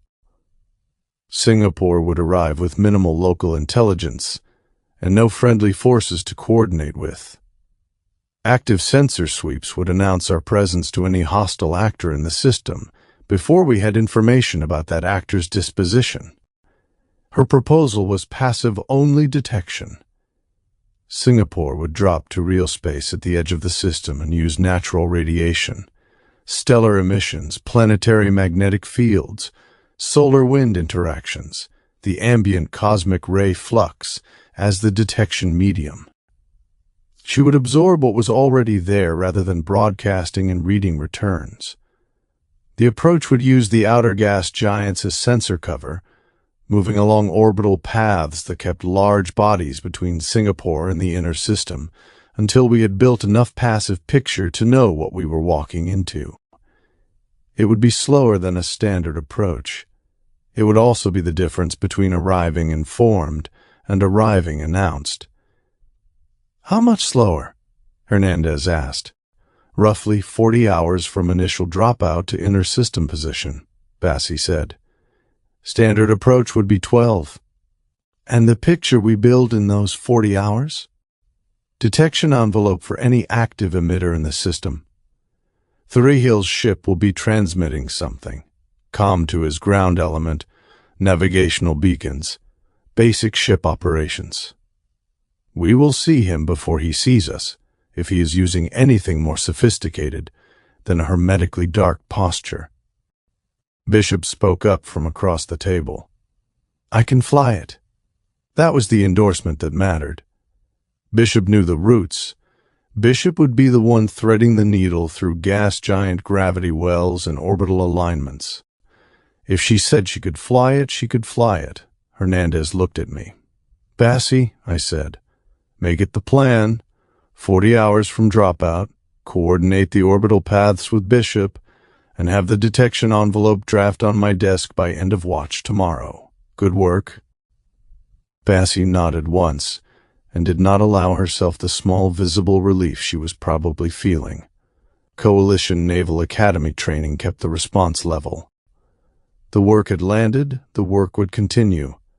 The briefing wound down within the next 10 minutes. I dismissed the senior staff to their work. The ready room was quiet around me. I sat at the desk and looked at the 6 ship models in their familiar arrangement. Singapore nearest the edge, Victory with her courageous mast, Enterprise CV-6, the Pacific war carrier whose hull was scarred from every major engagement she had survived, Vostok, Apollo. The NCC-1701 Enterprise Nara had given me on the night the Warden confirmation came through, still my favorite of the collection, though I would not have said so aloud. The Wilson football was on the shelf above the desk. I reached for it without deciding to. The leather warmed in my palm. The laces ran under my fingertips in the familiar pattern. I turned the ball slowly. You learned, playing quarterback, to read defenses. You learned what tells they gave you about coverage before the snap. You learned which linebacker was leaning his weight wrong and which safety had the wrong eye discipline, and which corner was pretending to play deep when he had no help over the top. The information was always there. The defense told you what it intended to do before it did it, if you knew where to look. I had played Thrihiel 3 times. Trappist won first, where he had walked out with the artifact, and most of my certainty about how a Kehlar warband leader would operate against a coalition ship. He had been patient where I had expected aggression, ideological where I had expected pragmatic, and gone before I had finished revising my read of him. He had not behaved like the file said he should. The Miri extraction next. That was where the conversation had happened.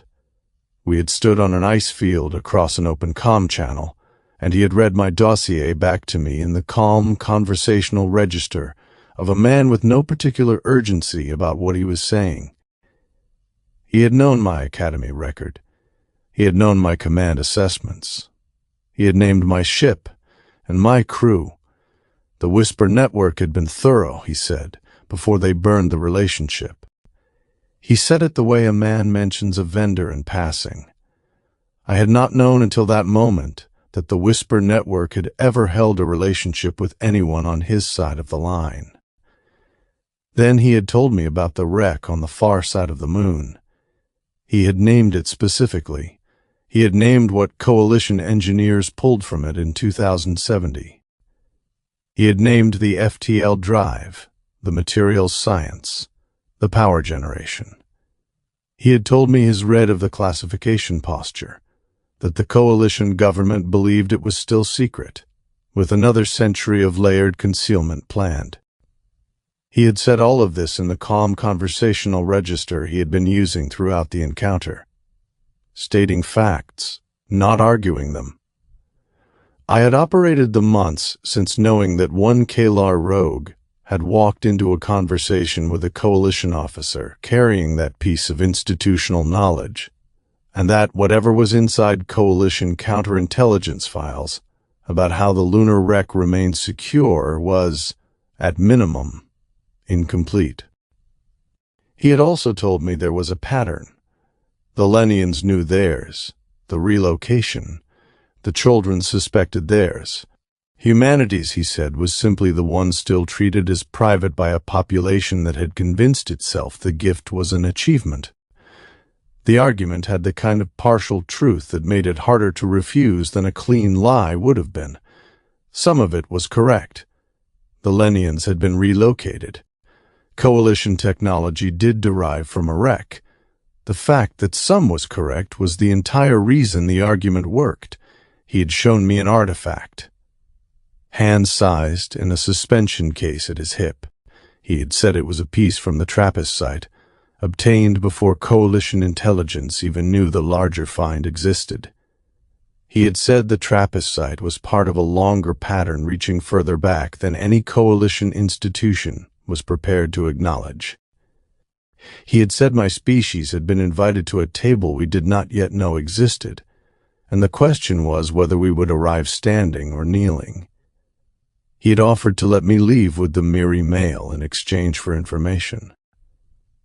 I had said over my dead body without taking a breath before answering, The expression that had crossed his face was not anger. It was the calm of a man receiving useful data. He had asked a question. I had answered. The answer told him something about me he would file and use later. He had said humans tend to choose loyalty over leverage, which is admirable, and which is consistently how we arrive at positions we cannot sustain. Then he had said, "We will speak again. I will ensure it," and he had taken one step back to clear my exit. I had sealed the hatch and gotten the Miri mail off the ice field within the extraction window. The conversation had been in my head for 3 months. Some of it had been in classified Coalition naval intelligence files for 3 months too.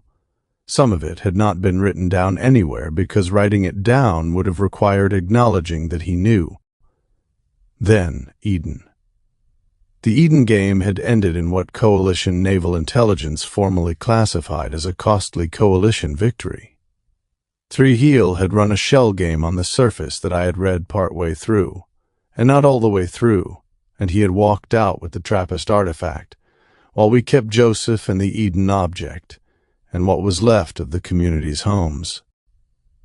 Bishop had put the Fang down with an orbital rendezvous so clean that the engagement appeared in Coalition Navy tactical training within weeks of her after-action report. The crash had displaced everyone in the settlement. Abraham Thompson and his family were rebuilding now because Thrihiel's ship had come down on their houses. Costly victory. The phrase covered a lot of ground. I had read on him. 3 games of tape, including one in which he had read me back to me before the engagement even started. I knew his cadence and the small signature he carried in the way he gave up positions he could have held longer. Patient where I expected aggression. Disciplined in the moments that doctrine said would test discipline most. Extremely good at making other people read what he wanted them to read and then doing the other thing.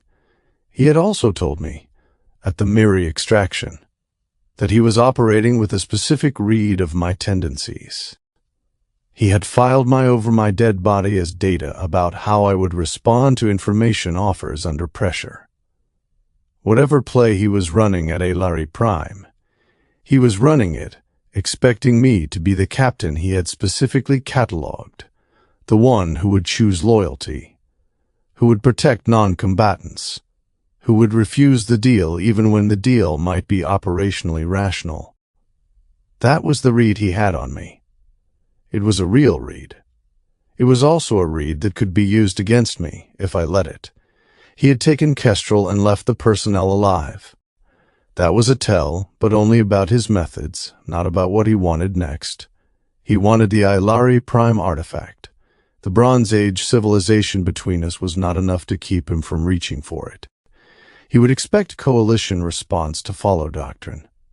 He had counted on doctrine at Eden, and it had cost him the Fang but not the artifact. He would count on doctrine again. He would assume Coalition vessels announced themselves on approach and engaged from established positions. He would assume the chip-shot field goal. I turned the football and let my mind go where it went. 10 seconds left on the clock. 4th quarter. Down by 3. I'd taken the offense to the red zone the way I had taken it down the field every 2-minute drill of my high school career, short routes, controlled clock, the receivers I trusted, the running back as a check down when the deep options closed. The field goal team was on the sideline. A chip shot kick would tie the game and send it to overtime, but the opposing quarterback was as good as I was at late game work. He had been bringing them back all night the way I had been bringing us back. Overtime meant his offense got the ball at some point. Overtime meant we had to win twice, once on defense, then again on offense, and he only had to win once. The probability math said overtime probably lost the game. The right play was not the field goal. The right play was the fake spike. Marino against the Jets in 1994, the fake spike clock play. The defense had been so sure the next snap was the kill the clock spike that they had relaxed into the assumption. taken the half-step back, dropped the coverage they had been holding all drive.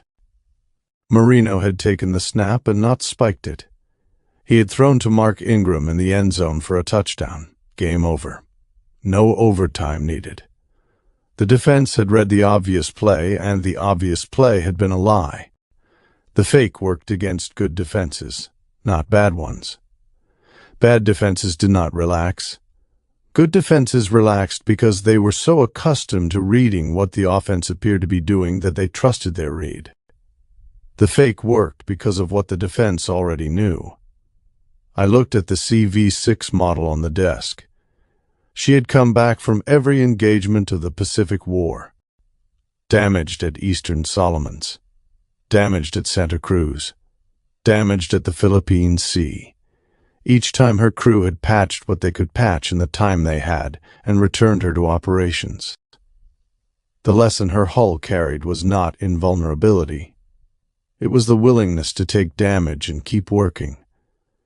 I set the football back on the shelf.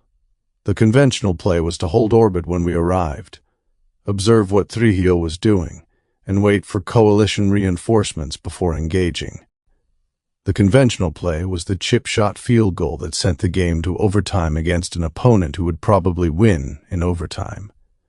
The unconventional play was Bassie's passive approach, closing the distance under sensor cover, gathering the picture before announcing ourselves, getting into position to act before Thrihiel knew we had arrived.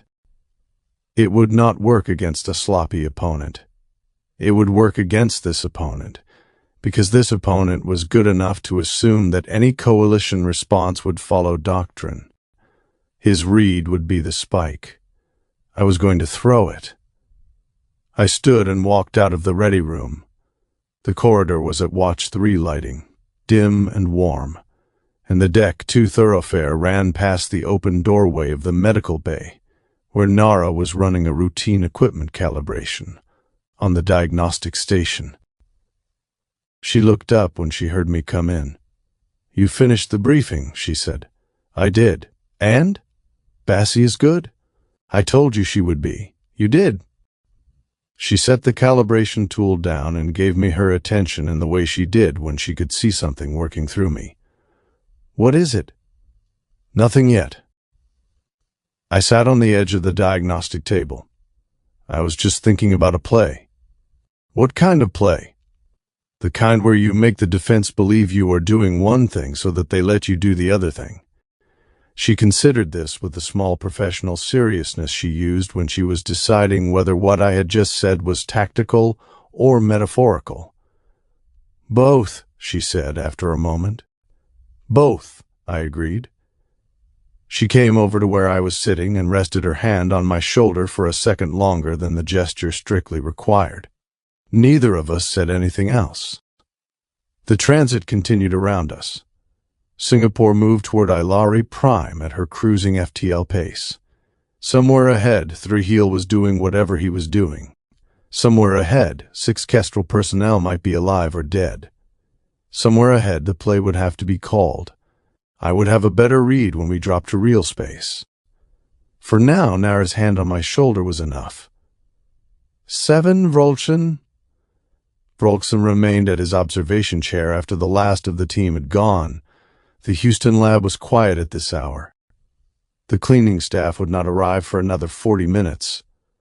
The hovering displays at the working consoles had dimmed to their standby state, casting the room in the low blue glow that always reminded him of late evenings at the Concord Legal Archives on his homeworld. The same light, the same quiet, the same sense of being one of the few persons still considering matters that the daytime population had set aside. He had been still for over an hour. It was a children habit, the long stillness. Younger members of his species tended to discard it as their careers brought them into contact with cultures that interpreted motionlessness as either threat or evasion. Vrolchen had kept the habit. At his age, the courtesy of explanation owed to other species began to feel optional, and the stillness gave him time to think in the way his training had taught him to think. He was thinking about the day's findings. Fevai's team had identified 22 instances of the geometric marker that the boy had flagged 3 days before. The number had stabilized in late afternoon. The pattern was real. The pattern was substantial. The pattern was also, Vrolksen recognized with a precision that the human team did not yet possess, consistent with a specific category of structural feature documented in children archives that the coalition had not been read into. He had recognized it within an hour of Fevai pointing it out to Renteria. He had not said anything. This was the part of his work that his children predecessors in Concord Warden service had described to him in the months of training before his current posting. There would be moments, they had said, when his understanding would exceed what his host's institutional position permitted them to know. The Concord Warden role was to observe, to report through proper channels, and to allow the host's working processes to proceed at their own pace. The role was not to teach. The role was not to accelerate. The role was certainly not to share intelligence across institutional boundaries that his own government had drawn for reasons he did not have the seniority to question. He understood the role. He had also, in recent weeks, begun to understand certain other things about it that his training had not addressed. He rose from the observation chair and crossed the lab to Fevai's master console. He pulled up the day's working files. He read through them carefully, Renteria's verification notes, Thrihiel's geometric analyses, Fevai's structured comparison protocol, and her end-of-day summary. The work was good. Fevai's protocol had been disciplined. The team had not jumped to conclusions. They had established that the pattern was real, counted the instances, and stopped. They had not yet attempted interpretation. He approved of the restraint, professionally. Personally, he found himself wondering how much longer the restraint could be maintained before the pattern's own logic forced the team toward conclusions the team's institutional position was not prepared for. He returned to his own console at the back of the lab. He drafted a dispatch to his government via Concord Warden channels, the standard format, the standard encryption. The dispatch would be entered into the Concord courier drone queue at the Houston station tonight and would travel to his home world over the next 16 days. By the time it arrived, Singapore would be at Aelari Prime, and the events of the next phase would already be in motion. The dispatch would inform his government of the cipher pattern, the count of identified instances, and the team's continuing analytical work. He wrote the dispatch with care. He reported the pattern. He reported the count. He reported the team's working methodology and his assessment that the methodology was sound. He did not report his own recognition that the pattern was consistent with the children archival material. He did not report the implications he was already drawing. He did not name the human boy whose observation had begun the working session. The dispatch was true. The dispatch was also incomplete. He read it twice before submitting it. The omissions were defensible under the institutional reasoning his predecessors had described. His government would receive the pattern information. His government's analysts would draw the same conclusions Vrolksen had drawn within hours of receiving the dispatch. His government would understand what was happening regardless of whether he made the connections for them. His role was to provide the information. His role was not to provide the interpretation that his analysts were better positioned to provide than he was. The omission of the boy's role was less defensible. Joseph Thompson had identified the geometric recurrence on the third day of working sessions during which the boy was present. Joseph's contribution was a matter of public lab record. His government would know about it within weeks, regardless of whether Vrolksen reported it directly. Vrolksen's failure to name Joseph in the dispatch was not concealment in any practical sense. It was concealment only in the small and private sense that Volkson had chosen not to draw his government's particular attention to one specific human boy. He had been watching the boy for over a month now. He had not intended to develop the attachment he had developed. The children cultural pattern around children was not parental in the human sense. Children kinship operated through extended communal structures, rather than through individual parent-child bonds. And Volkson had not had children of his own, but his species recognized a category of older relative to young relative that mapped imperfectly onto what humans called uncle. He had been functioning for the past several weeks in that category with respect to Joseph.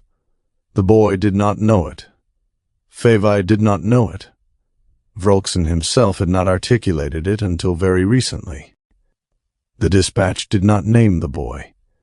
The dispatch would not draw additional attention to the boy. The dispatch was, in this small respect, an act of quiet protection that Volkson had performed without permission and without expectation of being thanked. He submitted the dispatch to the secure Concord courier queue. He sat at the master console for another minute before rising. He walked toward the lab door. He stopped before reaching it and turned to look at Joseph's workstation across the room. The chair was empty. The hovering display above the console was dark. The half cup of water the boy had left at the corner of the workstation was still there. The lab's cleaning staff would handle it later. Joseph had gone home several hours ago. Archuleta had walked him out, the way Archuleta walked him out most evenings. The boy was safe. The boy was, as far as Volkson could determine, happy enough in his work and in his life with Archuleta and Fevai and the others who had assembled around him in Houston. The boy did not know what his contribution today had set in motion. The boy did not know that the older children who sat in the back of the lab every day had begun, quietly, to consider himself something like a relative. Volkson weighed what he had decided. He had filed the dispatch. He had named the pattern without naming the boy. He had chosen to continue the observation posture he had been maintaining for weeks, rather than escalating to any more active role. The decision was conservative. The decision was consistent with his training. The decision was, in some small private way that Volkson allowed himself to recognize without dwelling on, also a way of buying Joseph more time before whatever institutional response his report would produce reached the boy. He left the lab. The Houston night was warm. The Coalition Navy complex was lit at its overnight settings, the long, pale buildings glowing softly along the walking paths. Volkson walked toward the residence quarter that the Coalition had assigned him at the start of his posting. He did not hurry, he thought, as he walked, about how many more weeks of conservative observation the situation could sustain before some choice that was not currently his to make would be made. He suspected the answer was not many. He went home. 9. The map. Fevai did not like being wrong. This was not vanity. Vanity was a luxury she considered inefficient in scientific work. Being wrong was useful when properly handled. It forced correction, widened the field of inquiry, and reduced the chance that error would harden into doctrine. But she disliked the interval between recognizing the possibility of wrongness and establishing the corrected model. She had been living in that interval for 31 hours. The 22 marker instances identified in the cipher did not behave like syntactic structures. They did not behave like keys, grammatical dividers, ownership tags, or security gates. They also did not behave like random artifacts of the decoding process. Their distribution was too sparse to be incidental and too consistent to be noise. Every time the team tried to classify them according to the interpretive categories they had developed over the past 3 months, the markers refused the category, which meant the category was wrong. Fevai stood on the raised platform at the master console in the Houston Cipher Lab, 3 displays hovering in a curved arc around her. The facility was fully awake now. Morning light came through the high windows, softened by the smart glass into a diffuse silver glow that reduced glare on the workstations. The human researchers had arrived in staggered sequence over the last hour. Renteria was at her console with coffee in one hand and a stylus in the other. Vortigern stood beside a projection table, too large for the human-scale chair assigned to him, and too polite to complain about it. The two junior children analysts had taken the paired station near the south wall and were working through a secondary lattice comparison. Joseph Thompson had not yet arrived. Fevai had not expected to notice the absence as a disruption to the laboratory's rhythm. She had worked in multi-species research environments for most of her professional life. Personnel moved in and out, schedules shifted. Children in particular were variable by nature, and yet Joseph's absence was visible. His workstation was dark. His chair was pushed in. The cipher display above his station sat empty, and Fevai found her attention returning to that emptiness more often than the work justified. She corrected the behavior by opening the 22 markers set again. The markers appeared as small geometric knots within the larger lattice. Each contained a primary glyph, 3 internal alignment points, and an outer structure that looked decorative until rotated into 3-dimensional representation. In rotation, the outer structure became directional, not linguistic direction, not mathematical order, orientation. Fevai enlarged one marker and spun it slowly. There it was again. The small asymmetry that had been bothering her since the previous evening. The outer loop was not perfectly balanced. One edge contained a slight extension, almost like an arrowhead disguised inside ornamental geometry. The same extension appeared in all 22 instances, always angled differently relative to the surrounding text. She froze the rotation. Then she pulled up the second marker and overlaid it on the first. The extensions did not align. They were not meant to. Her whiskers went still. "Dr. Renteria," she said. Renteria looked over immediately. "You found something." "I may have found what kind of wrong we have been." "That sounds promising and offensive." "It is both." Renteria crossed to the master console. Tegaln came without being asked, which Fevai appreciated. He had developed a very efficient sense for when explanation would be faster if he was already present. Fevai brought the first 2 markers into a shared projection, then added a third and fourth. "We have treated the markers as internal cipher structures," she said. "Because they are embedded in the cipher," Renteria said. "Yes, but their orientation does not relate to the surrounding syntax." Tegaln leaned closer, his heavy brow furrowing. "The asymmetry points outward." "That is my reading." "Outward from what?" Renteria asked. Fevai did not answer immediately. She expanded the projection until the 22 markers floated in 3-dimensional space above the console. Each marker held its own orientation. Each tiny arrow-like extension pointed toward something no one in the room had yet mapped. "We need a stellar reference field," Fevai said. Renteria stared at her for half a second. Then her expression changed. "Oh, yes," Fevai said. Tegaln was already moving toward his console. "Known space cartography?" "Full Concord Navigational Index," Fevai said. "Coalition survey records, Lennian historical routes, children public access charts, Kehlar border data where available. Include uninhabited systems and gravitational reference points." "That will be large." "The universe is inconvenient."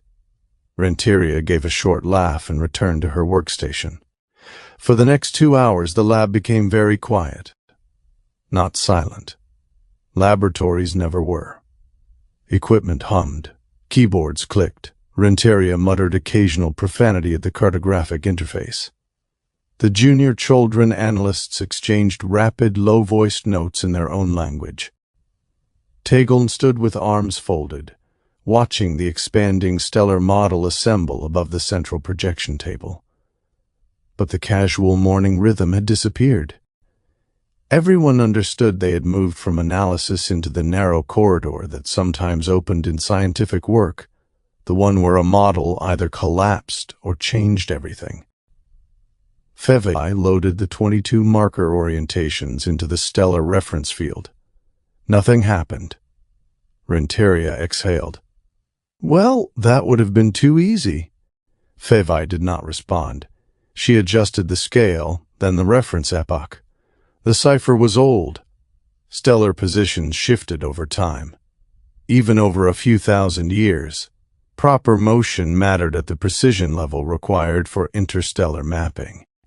She ran the alignment model backward in increments. 1,000 years, 5,000, 10,000, 20. At 12,000 years before present, 2 of the markers drifted toward recognizable alignments. At 14,006, at 16,000, the first 11 aligned with known or projected stellar positions. At 17,000, the model stabilized. The projection table changed. The 22 markers paired themselves, not 22 locations. 11 paired anchors, each pair creating a directional vector. The 2 instances of each marker were not duplicates. They were cross-references. One defined the stellar position. The other defined the relational orientation from the cipher's central coordinate framework. The map unfolded above the table. Fevai did not move. No one moved. Known space glowed in pale blue. Coalition territory. Linean routes. Children diplomatic corridors. Kehlar clan regions marked in amber and red. Unclaimed survey zones in dim gray. Beyond them, the emptier dark of catalogued but unexplored stars. 11 points burned white. Renteria whispered something Fevai did not recognize, probably a human religious expression. Tegon's hands lowered slowly to the edge of the table. "These are not linguistic markers." "No," Fevai said. Her voice was level. She was pleased by that. Her body was less disciplined. Her pulse had accelerated, and her whiskers had begun the small, involuntary movement she disliked in professional settings. "They are coordinates," she said. The lab remained quiet for another several seconds. Then everyone began speaking at once. Fevai let the first rush happen. Renteria called for verification protocols. Tegon began checking the epoch assumptions. One of the junior children analysts asked whether the map projection had bias toward known space coordinates. The other began pulling external catalogs to test against false positive alignment. The human researchers from the FAR station came over, drawn by the shift in the room before anyone had formally summoned them. Fevai let them work because the work was the only thing that would keep the discovery from becoming spectacle. She was reviewing the first anchor point when Joseph arrived. He came in with a school satchel over one shoulder and Archuleta beside him. The Admiral had clearly intended only to escort him to the laboratory entrance. He stopped 2 steps inside the room, registered the projection above the central table, and did not continue whatever sentence he had been speaking. Joseph stopped too. He looked at the map. Fevai watched his face carefully. The boy had a habit of understanding before he understood that he understood. His expression did not become surprised all at once. It shifted in stages, curiosity, then recognition, then something like fear, then the contained stillness he had learned on Eden and had not yet unlearned in Houston. "What is it?" he asked. Fevai answered him plainly. "A map." Archuleta looked from the projection to Fevai. "Of what?" "That is what we are determining." Joseph stepped closer. Archuleta did not stop him, though Fevai saw the impulse cross his face. The Admiral had become increasingly skilled at letting the boy approach his own life rather than managing every distance on his behalf. It was an admirable adaptation, Human guardianship, Fevai had learned, required a peculiar balance between protection and permission. Joseph came to stand beside her platform and looked up at the 11 white points. "One is Eden," he said. The room went quiet again. Renteria looked sharply at Fevai. Tegal did not move. Fevai adjusted the display and highlighted the point Joseph had indicated. She had already identified it herself, but she had not yet said so aloud. "Yes," she said. "One is Eden." Joseph swallowed. "Where the artifact was, where the Eden artifact was recovered," Fevai said. He looked at the other points. "What are the rest?" "We do not yet know." That was technically true and functionally incomplete. Fevai enlarged the second point she had been studying. It sat within explored space, not in a major inhabited system, but close enough to Coalition survey records that its stellar neighborhood had been catalogued. She overlaid Coalition observation data. Aelari Prime. The label appeared in the projection. Archuleta's expression tightened. Joseph stared at it. "That's where Captain Hansen is going," he said. "Yes." Nobody corrected him to Captain Hansen and Dr. Himura and the crew of HCS Singapore. The distinction did not matter to the boy in that moment. Hansen was the name his fear had chosen. Fevai rotated the map and brought up the remaining 9 points. "Of the 11 identified nodes," she said, choosing each word carefully, "one corresponds to Eden. One corresponds to Aelari Prime. 3 others fall within or near explored space, but do not correspond to any currently known inhabited world. 6 are beyond current Coalition and Concord survey limits." "Nodes," Archuleta said. "Yes. Not references. No." His jaw worked once. "Objects? Possibly. The Eden artifact was one. The Aelari Prime coordinate appears consistent with geological anomalies reported by Kestrel before the station went dark. It is reasonable to hypothesize that each node indicates a precursor object site or related structure." Renteria spoke from the far side of the table. "We are still verifying." Fevai inclined her head. "Yes, we are still verifying." But the sentence sat in the room with less force than it should have. Everyone could see the map. Joseph reached out but stopped before his fingers touched the projection. He had learned the laboratory's equipment well enough not to interfere with an active display. His hand hovered in the air near the Aelari Prime point. "Can they get the message to him?" Archuleta looked at Fevai. Fevai did not answer immediately. That was important. A simple yes would have been comforting, and therefore inaccurate. "HCS Singapore has been in FTL for several days," she said. "Houston does not know her exact present location. We will not know it until she drops from FTL and transmits a location update by courier drone." Joseph's hand lowered slightly. "So you can't send it to the ship?" "Not directly," Fevai said. "Not with certainty." Archuleta's face had gone still in the way senior officers became still when the problem in front of them was no longer scientific but operational. "What are our options?" he asked. "We send to Aelari Prime," Fevai said. "Direct route, highest speed available, stealth courier." Renteria looked up. "Stealth?" "The packet contains classified precursor network data," Fevai said. "If it is intercepted, the map itself becomes the objective." That sentence settled over the room like another alarm. Fevai continued. "A standard courier drone broadcasts identity pings at scheduled intervals and accepts routing queries from approved Coalition relays.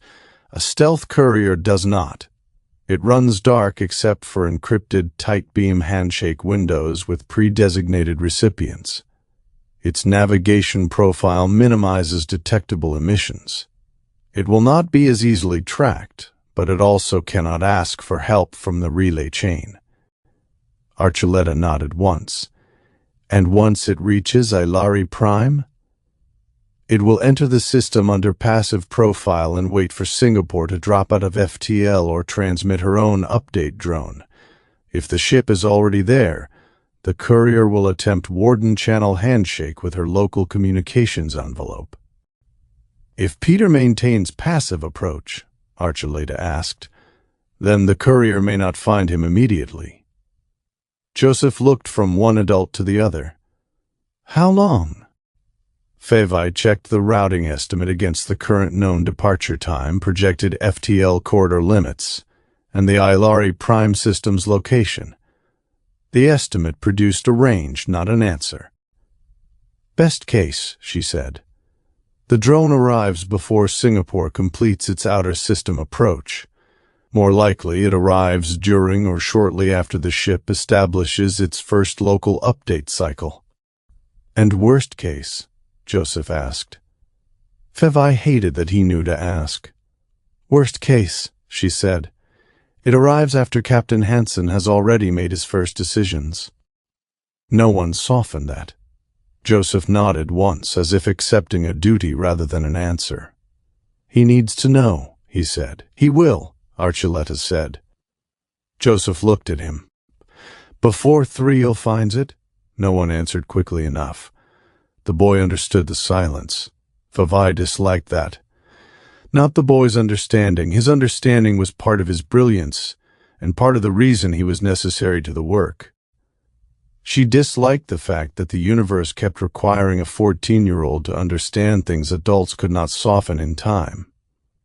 She turned to the console and began the priority dispatch. Her fingers moved quickly. The report built itself in formal structure because formal structure was how civilization defended itself against panic.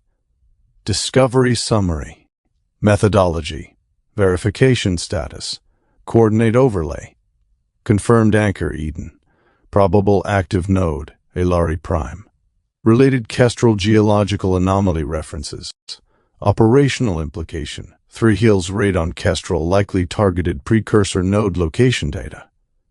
Recommendation: immediate launch of classified stealth courier to Aelari Prime with Warden channel priority for HCS Singapore. She paused at Volkson's name in the distribution chain. He was not in the room. That itself was unusual. Volkson was almost always present during major lab hours, quietly observing from his chair near the back. This morning his chair was empty. Fevai had noticed when she arrived, and had assumed he was engaged elsewhere. Now the absence felt like another piece of a pattern whose meaning had not yet resolved. She sent the coalition dispatch to Archuleta's secure queue first. Archuleta's wristcom chimed less than a second later. He looked down, read the header, and nodded. Received. Then she sent the naval intelligence packet, then the Concord Warden packet. The Warden channel packet required an additional authentication layer. Fevai entered her scientific authority code, then requested relay priority under active field risk conditions. The system asked for justification. She entered the relevant phrases with more force than was necessary. Precursor network map identified. Active field operation AT confirmed node. Hostile actor present. HCS Singapore current FTL position unknown. Stealth courier direct to Aelari Prime required. The system accepted the justification. The dispatch entered the launch queue. Somewhere in the Houston complex, a physical stealth courier drone would be loaded with the encrypted packet. Its mission profile would be built around secrecy rather than convenience. It would not ride the normal relay chain. It would not advertise itself to friendly stations. It would carry the map like contraband through the dark, running silent until it reached the one system where the information might still matter. Fevai looked up. Joseph was still staring at the map. The Eden point glowed softly in the projection. Aelari Prime glowed beside it, separated by interstellar distance and connected now by a line of meaning none of them had possessed an hour earlier. The other 9 points waited in silence. Archuleta stood behind Joseph, one hand resting lightly on the boy's shoulder. The gesture was protective but not possessive. Joseph did not lean into it, but he did not pull away. "Does it mean Eden was supposed to happen?" Joseph asked. The question was quiet enough that only Fevai and Archuleta heard it clearly. Fevai considered several possible answers and rejected most of them. "No," she said. Joseph looked at her. "The map means the artifact was there. It does not mean Thrihiel had to come. It does not mean your community had to suffer. It does not mean your mother's line had to produce you for the purpose of unlocking something dangerous." She paused. "It means there is a structure we did not understand. Meaning is not the same thing as purpose." Joseph absorbed that with the serious attention he gave to answers he suspected he would need later. Archuleta's hand tightened slightly on his shoulder. Renteria called from the other console. "Fevai!" Fevai turned. Renteria had overlaid the Aelari Prime coordinate with the Kestrel anomaly files recovered from the last pre-incident archive transmission. Geological readings appeared in layers, mountain range, mineral concentration, root uptake anomalies, temple settlement proximity. The coordinates sat inside the marked structure exactly. Fevai felt the last speculative distance collapse. "There," Renteria said. Tigon's voice was low. "The Hall of the Moon's Heart." Joseph's eyes moved to him. Tigon seemed to realize he had spoken the name aloud. He looked at Fevai. "It appears in the Kestrel cultural cross-reference, a temple complex, moon priesthood custodianship." Fevai opened the associated file and pushed it to the central display. The image was low resolution, taken from orbital distance. Jungle, mountain slopes, pale stone partly hidden under green canopy. Terraces that might have been Aelari construction. Beneath them, if the data could be trusted, something older and larger than the visible temple complex. Archuleta stepped closer to the table. "That is where Thrihiel is going," he said. "Yes," Fevai said. "And Peter does not know yet." "Not yet." Archuleta looked at the map for a long moment, then at Joseph. "We continue working," he said. "No speculation outside cleared channels, no informal messages, no personal calls. This remains classified until naval intelligence determines otherwise." The room acknowledged him in a scattered series of yes-sirs and nods. Joseph did not speak. Fevai shut down the public version of the map and left the classified projection active only on the cleared central table. The 11 points remained visible to authorized viewers, hovering like stars that had been waiting to be named. She found herself looking again at Volkson's empty chair. When the dispatch reached him, he would understand the implications faster than most of the human analysts. Perhaps faster than Fevai herself. She knew that now with a certainty she could not yet prove. That troubled her. It also reassured her, though she did not know what to do with that. Joseph returned to his station after several minutes. He did not begin work immediately. He sat in the chair, hands folded in his lap, looking at the darkened edge of his console. Fevai crossed to him. "You do not have to continue today," she said. He shook his head. "I want to. That is not the same thing as needing to." "I know." She waited. He looked up at her. "If Captain Hansen is going there because of something I helped see, then I want to help see the rest of it." The sentence was too heavy for him. It would have been too heavy for most adults. Fevai nodded once. "Then we will work," she said. "But we will work carefully." Joseph looked past her toward the map. 11 nodes, he said. "Yes. 2 we know. Yes. And 9 we don't." Fevai followed his gaze. The remaining points burned in the projection, patient and indifferent. 9 remaining, she said. Outside the lab, Houston continued its morning as if nothing had changed. Aircraft descended toward the spaceport. Students crossed the academy grounds. The Gulf wind moved warm and wet through the city. Somewhere beneath the complex, A stealth courier drone carrying the most important dispatch Fevai had ever written was being prepared for launch. It would go dark. It would run silent. It would carry a map to a ship whose location Houston did not yet know, toward a world where one of its points had already become a battlefield. 8. History. Joseph sat cross-legged on his bed with the tablet propped against his knees, and the late afternoon Houston light slanting through the window of the small apartment Coalition Navy had assigned to him on Archuletta's floor. The tablet was the first electronic device he had owned. Steve had given it to him during his second week in Houston. Casually, the way Steve gave him things, handing it over after dinner with a brief explanation of the basics, and an offer to walk through any features when Joseph was ready. Joseph had taken several days to do more than touch the screen carefully. Eden tradition would not have forbidden the device outright. The community accepted that coalition contact required certain accommodations, but Eden tradition would also have considered the device a thing to handle with deliberation, and Joseph had inherited his father's habit of thinking before acting. Abraham had known about the tablet before Joseph went to Houston. Abraham had not objected. Abraham had said only that Joseph should remember the difference between using a tool and being used by one.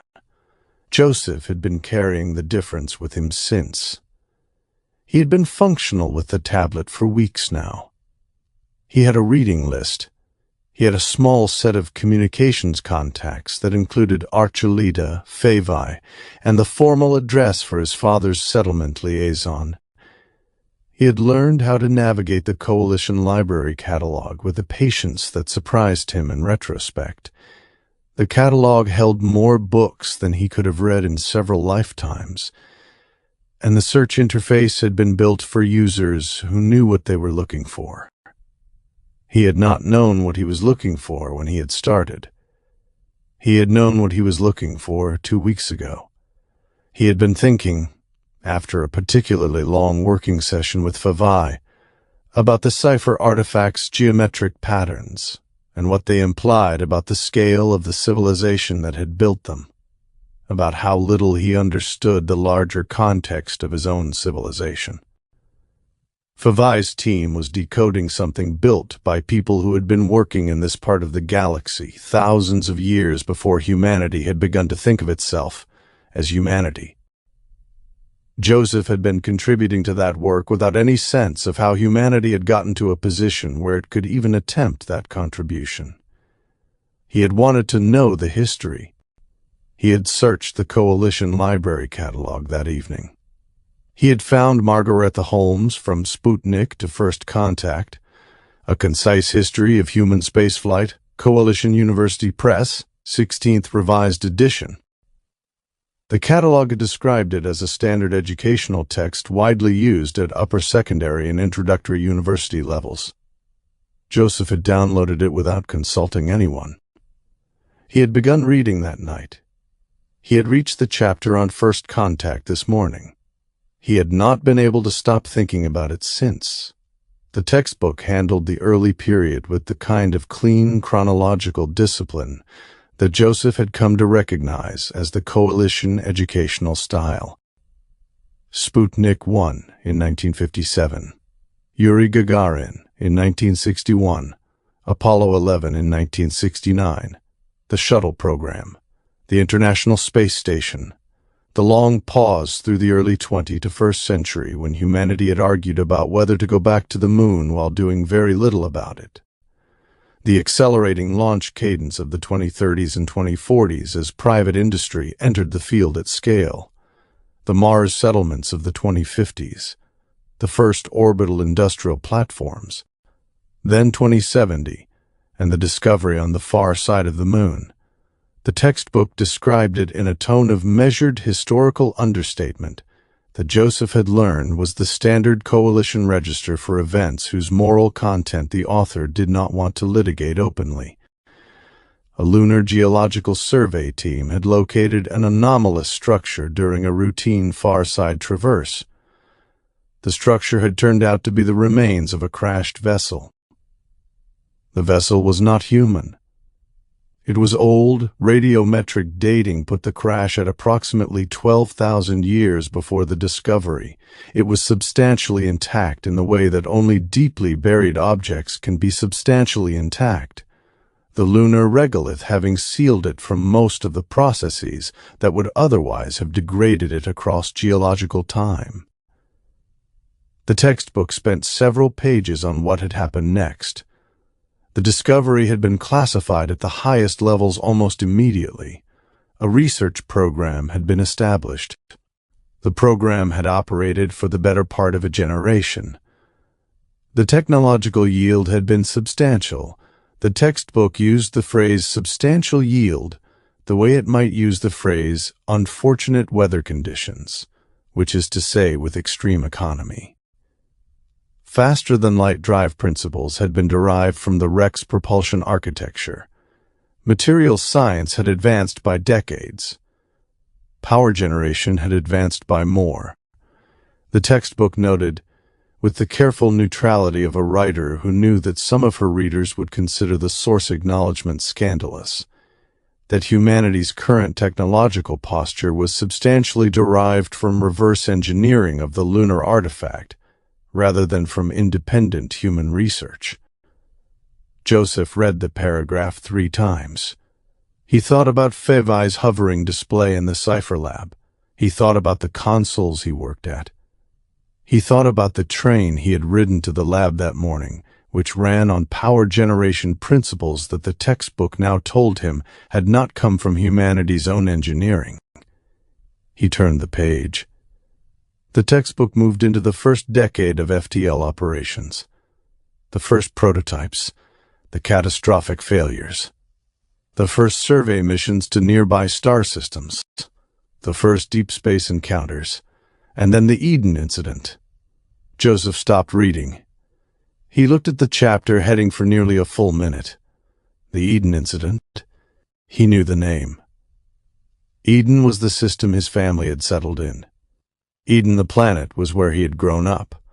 The Coalition had a permanent protectorate presence in the system, and Eden community elders had told him for as long as he could remember that the protectorate was the institutional reason the Eden community could exist as the kind of religious settlement they had chosen to be. He had not known why the system was called Eden until this afternoon. He read carefully. The first deep space encounter with another spacefaring species had occurred in what was now the Eden system, in 2125, when a Coalition long-range survey vessel, HCS Shackleton, a small exploration platform with a crew of 42, had detected an unfamiliar ship at the edge of a planetary orbital zone. The ship had not responded to standard hailing protocols.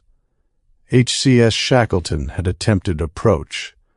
The unfamiliar ship had reacted aggressively. What the textbook described as a brief but significant engagement began with ranged weapons exchange and ended with the unfamiliar ship's Marines boarding HCS Shackleton through a forced docking attachment. Close-quarters combat through the survey vessel's main corridors lasted for what the after-action reports later determined to be 27 minutes. Coalition crew members held the bridge, the engineering core, and the medical bay through the engagement. 11 members of HCS Shackleton complement were killed in the boarding action. 17 more were wounded. Then the unfamiliar ship's Marines withdrew. The unfamiliar ship disengaged, repaired itself in nearby orbit for approximately 6 hours, and departed the system at FTL. The textbook explained, in language Joseph had to read twice before he understood the implication, that the withdrawal had not been the result of Coalition force on the ground in the corridors of HCS Shackleton. Coalition personnel had not pushed the boarders back. The boarders had withdrawn under their own command's decision. The other species, humanity would later learn they were called Kehlar, had decided the cost of continuing the engagement exceeded the value of completing the boarding. Neither side had decided to be reasonable. The Kehlar had simply concluded, through whatever internal calculation their commanders had performed in the moment, that the engagement was not worth finishing. The system had been contested for the next several years. Brief encounters, diplomatic exchanges through intermediaries, the eventual establishment of a coalition protectorate presence after a negotiated standoff that the textbook characterized as a draw conducted at distance. The species the coalition had encountered was the Kehlar. Joseph put the tablet face down on the bedspread. He stood up and walked to the window. The Houston skyline glowed in the early evening light, the towers catching the sun in long horizontal stripes. He stood at the window for several minutes without thinking about anything in particular. Then he sat down on the desk chair by the window and let the implications work through him at the pace they wanted. The Eden system was called Eden because the planet his family had settled was the only habitable world in the system suitable for human colonization. The early settlers had used various names for the world in their own community languages and traditions. The polygamist religious community Joseph's great-grandparents had founded had named their portion of the world for the Garden of Genesis, and the name had spread informally across the other settlements until it became the common designation. The coalition had formalized Eden as the planet's official name in the late 2130s, after the standoff had been negotiated and the protectorate established. Multiple communities had arrived in the first decade of settlement. Joseph's founders, several non-religious Luddite settlements, whose philosophical commitment to early 21st century technological limits gave them practical common cause with the religious communities. Smaller groups including a Catholic monastic community and a Quaker meeting, and at least 2 intentional secular agricultural collectives. Each community had chosen Eden for its own reasons. All of them had chosen it knowing what kind of system they were settling in. The settlers had not chosen Eden because it was beautiful, though it was. They had chosen it because the coalition had made it available for protectorate use, a category that the coalition had created in the late 2120s specifically to settle communities seeking separation from mainstream civilization, whether for religious or philosophical reasons. The coalition had only been able to make Eden available because the Kehlar had decided to withdraw their boarding party from HCS Shackleton before the boarding was complete. Had the Kehlar pressed for another half hour, HCS Shackleton would have been taken. The system would have been Kehlar claimed by the right of first sustained military presence, and the coalition's diplomatic position would have been one of disputing Kehlar territorial control rather than securing coalition territorial control. The 5-year period between the engagement and Eden settlement had been long enough for the coalition to consolidate its claim through follow-up survey vessels and the negotiated standoff with Kehlar diplomatic representatives. The standoff had held. The protectorate had been established. The settlers had arrived. If the Eden incident had gone the other way, his family's home would be a Kehlar colony. He did not know what to do with that thought. It did not change his memory of his father reading scripture in the evenings. It did not change the smell of soil after rain on the back acreage. It did not change his brother's loud arguments over kitchen chores, or the way his mothers organized the household into the working rhythm that fed and clothed all of them, or the way Hannah, Abraham's 5th wife, who had come to the household the year after Joseph was born, had treated him from his earliest memory as if his being Ruth's only child was something to honor rather than something to manage around. The Eden he had grown up in was the Eden he had grown up in. But the Eden he had grown up in had existed because of a deep space engagement in 2125, in which Kehlar Marines had boarded HCS Shackleton and killed 11 of her crew before deciding, for reasons humanity would never fully understand, to withdraw. He thought about the Fang, the Kehlar ship that Bishop had put on the ground over Eden during the events the textbook called the Trappist Incident, 3 months ago by the calendar, already history with a name in the textbook he was reading, had been a Kehlar ship in the same system where humanity and Kehlar had first met. Not a coincidence exactly. The two events were 65 years apart, but they were the same kind of event, conducted on the same ground, between the same two species. Some Eden community elders alive when the Fang came down had been told about the original Eden incident by their own parents or grandparents, direct living memory, only one generation removed. Both engagements had the same shape: Kehlar aggression at the opening, costly close quarters fighting at the heart, withdrawal at the end. His community had been destroyed by a Kehlar vessel crashing on their houses in a system where Kehlar Marines had once killed 11 coalition crew members in a survey vessel's corridors. The textbook would presumably have something to say about the Trappist incident in a later chapter. Joseph was not sure he wanted to read what. He picked the tablet up again and read on. The next several pages covered the children encounter, the second contact, several years after the Eden standoff, conducted under more controlled circumstances. The children's had been further along than humanity, and, politely unimpressed, the textbook said, by what humanity had presented at the early diplomatic exchanges. Joseph thought about Fevai's quiet competence in the lab. He thought about Vrolkson in his observation chair. He thought about the older children's habit of long stillness that he had begun to notice, and to find oddly steadying. The textbook covered the Lenian discovery next. The Lenians had developed FTL independently on their own world by 1955 CE, just a century before humans had reverse-engineered the lunar wreck. They had been spacefaring for nearly 2 centuries by the time the Coalition encountered them in 2150. The relocation that had moved their ancestors from Earth had happened 40,000 years earlier, when neither species had FTL, and when the intelligence that performed the move had been operating at scales no current species could match. The genetic data verification. The 2 afternoons it had taken the diplomatic apparatus to collapse 50 milestones into family reunion protocols.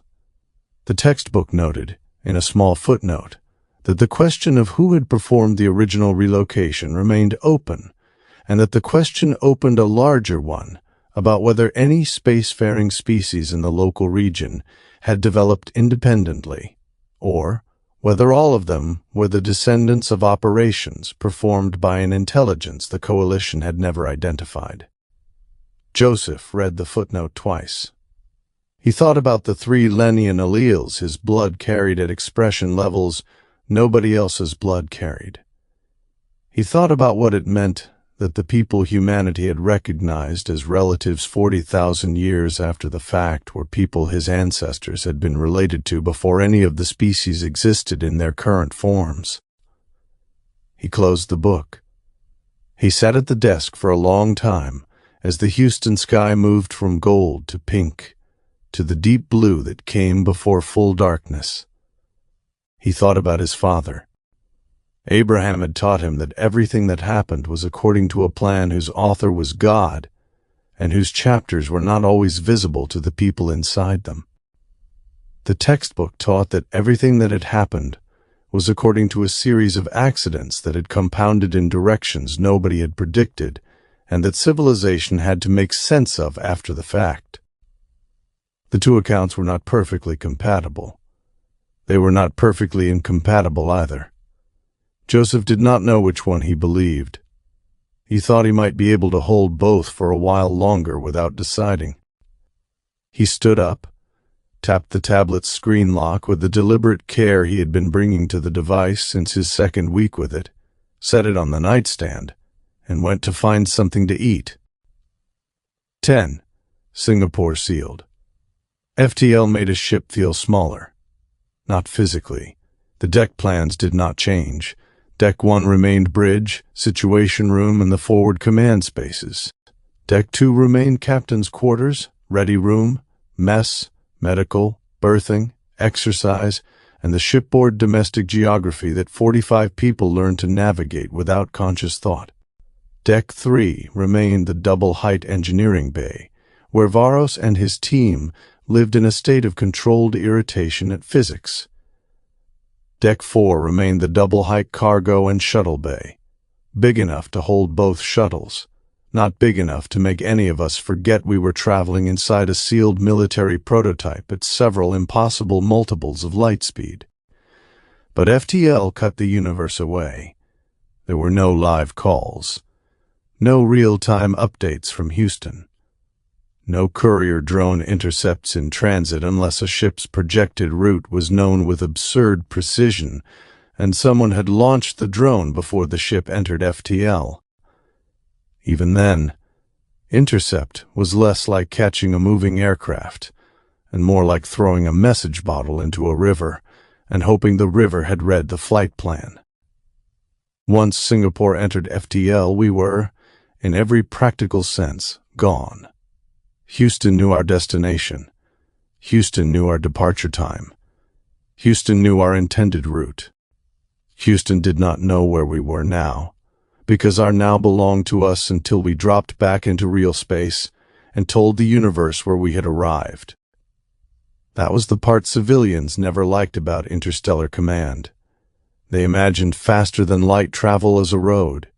It was not a road. It was a commitment.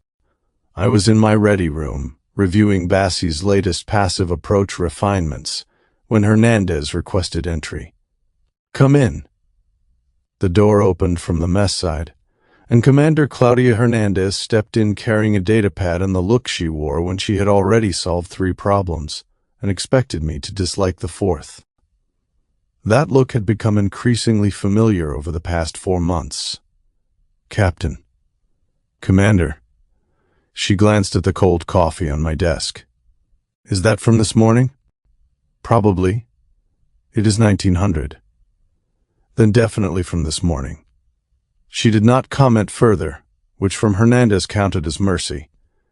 I gestured to the chair across from my desk. She sat, placed the datapad on the edge of the desk, and waited until I gave it my attention. Hernandez had never been one to bury the lead, but she also did not rush a briefing. Mars did that to some people. A world post-terraforming and legalization of every vice known to humanity tended to produce adults who understood that sequence was not bureaucracy. Sequence was survival. "You have the sealed ship readiness review," she said. "I thought we were already sealed." "We are physically sealed. Operationally, we are transitioning." I leaned back. That sounds like one of those sentences that means I am about to lose sleep. It means we are 9 days from expected FTL dropout, assuming no drive variance beyond current projections. We need to finalize the internal posture before we reach the outer system approach window. She tapped the datapad. My desk display accepted the transfer and brought up a ship-wide readiness matrix. Bishop's passive navigation plan sat at the center of it.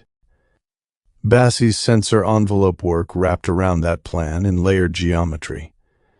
Engineering power allocations ran down one side.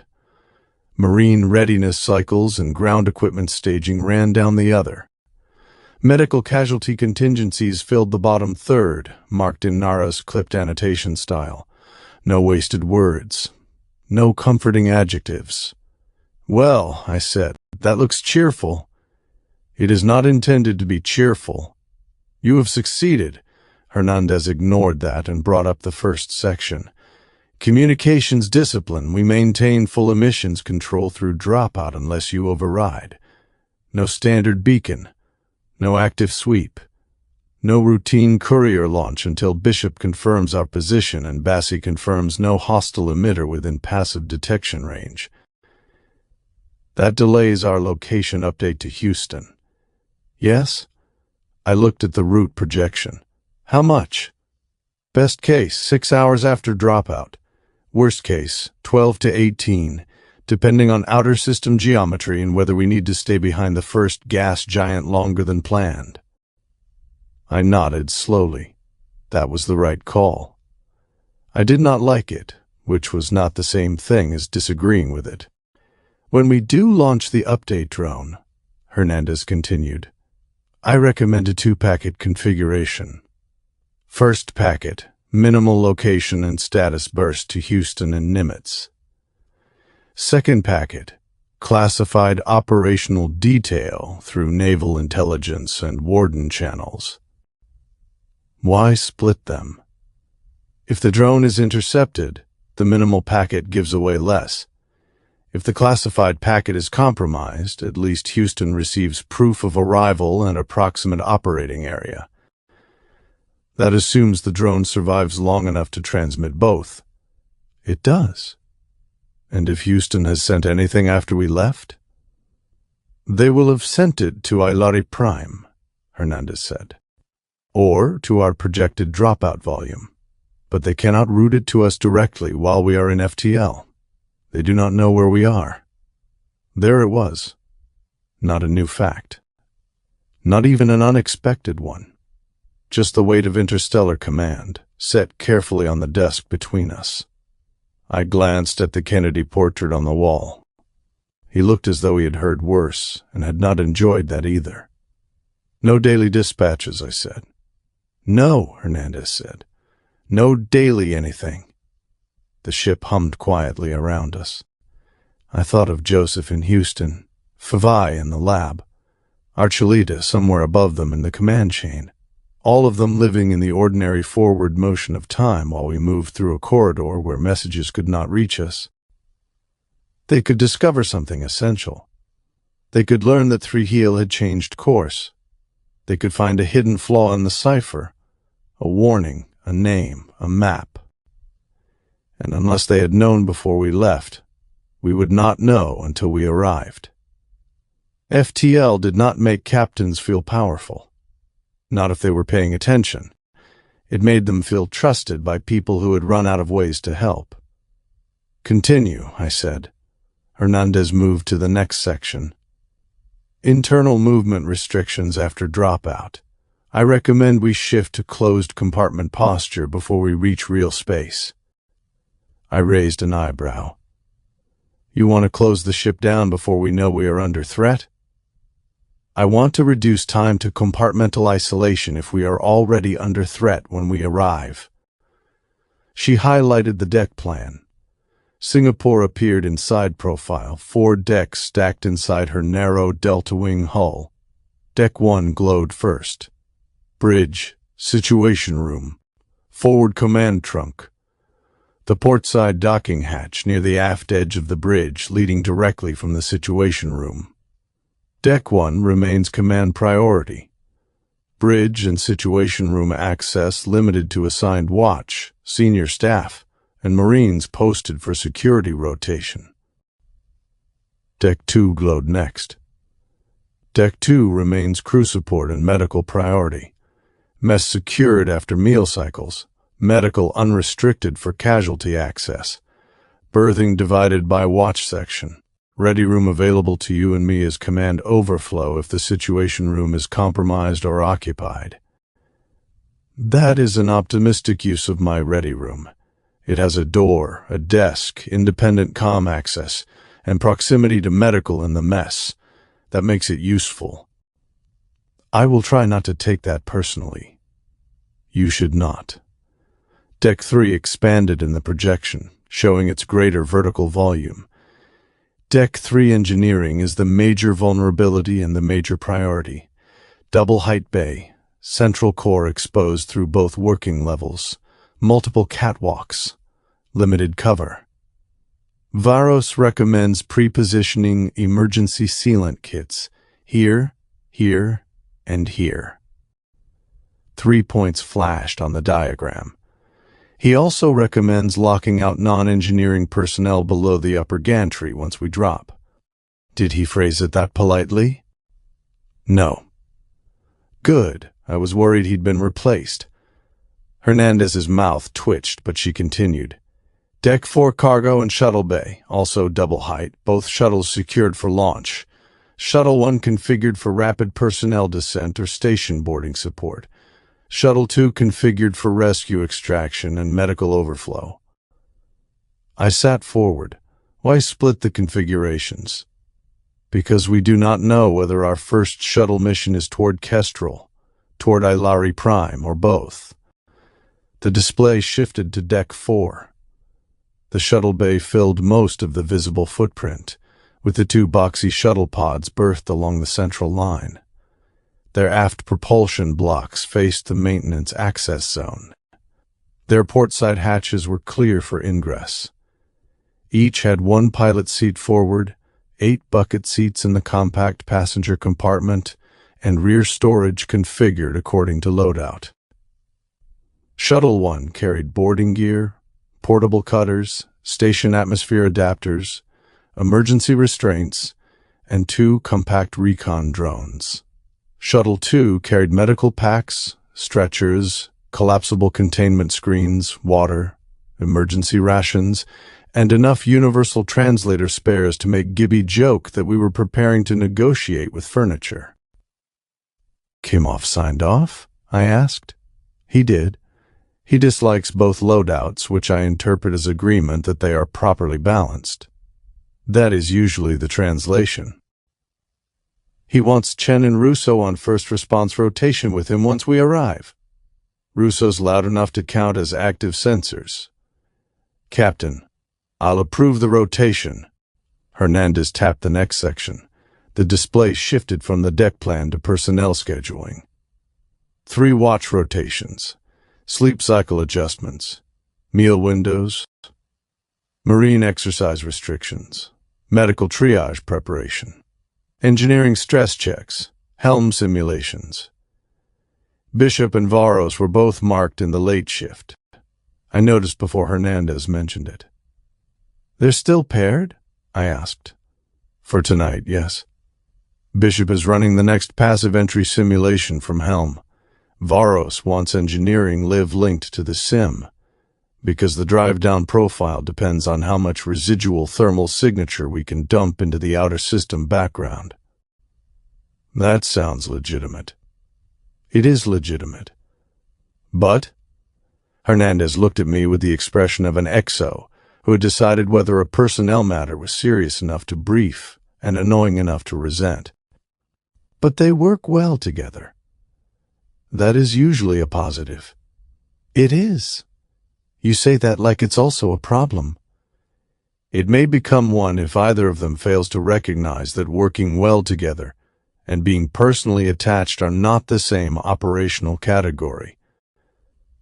I considered the careful phrasing. Amanda Bishop had always been easy to read in motion and difficult to read at rest. At the helm, she was pure instinct disciplined by training, the kind of pilot who made complex maneuvers look less dramatic than they were because her hands arrived at the solution before the rest of us had finished seeing the problem. Off-duty, she wore confidence like a comfortable jacket and used humor to keep people from looking too long at anything underneath. Varos was the opposite.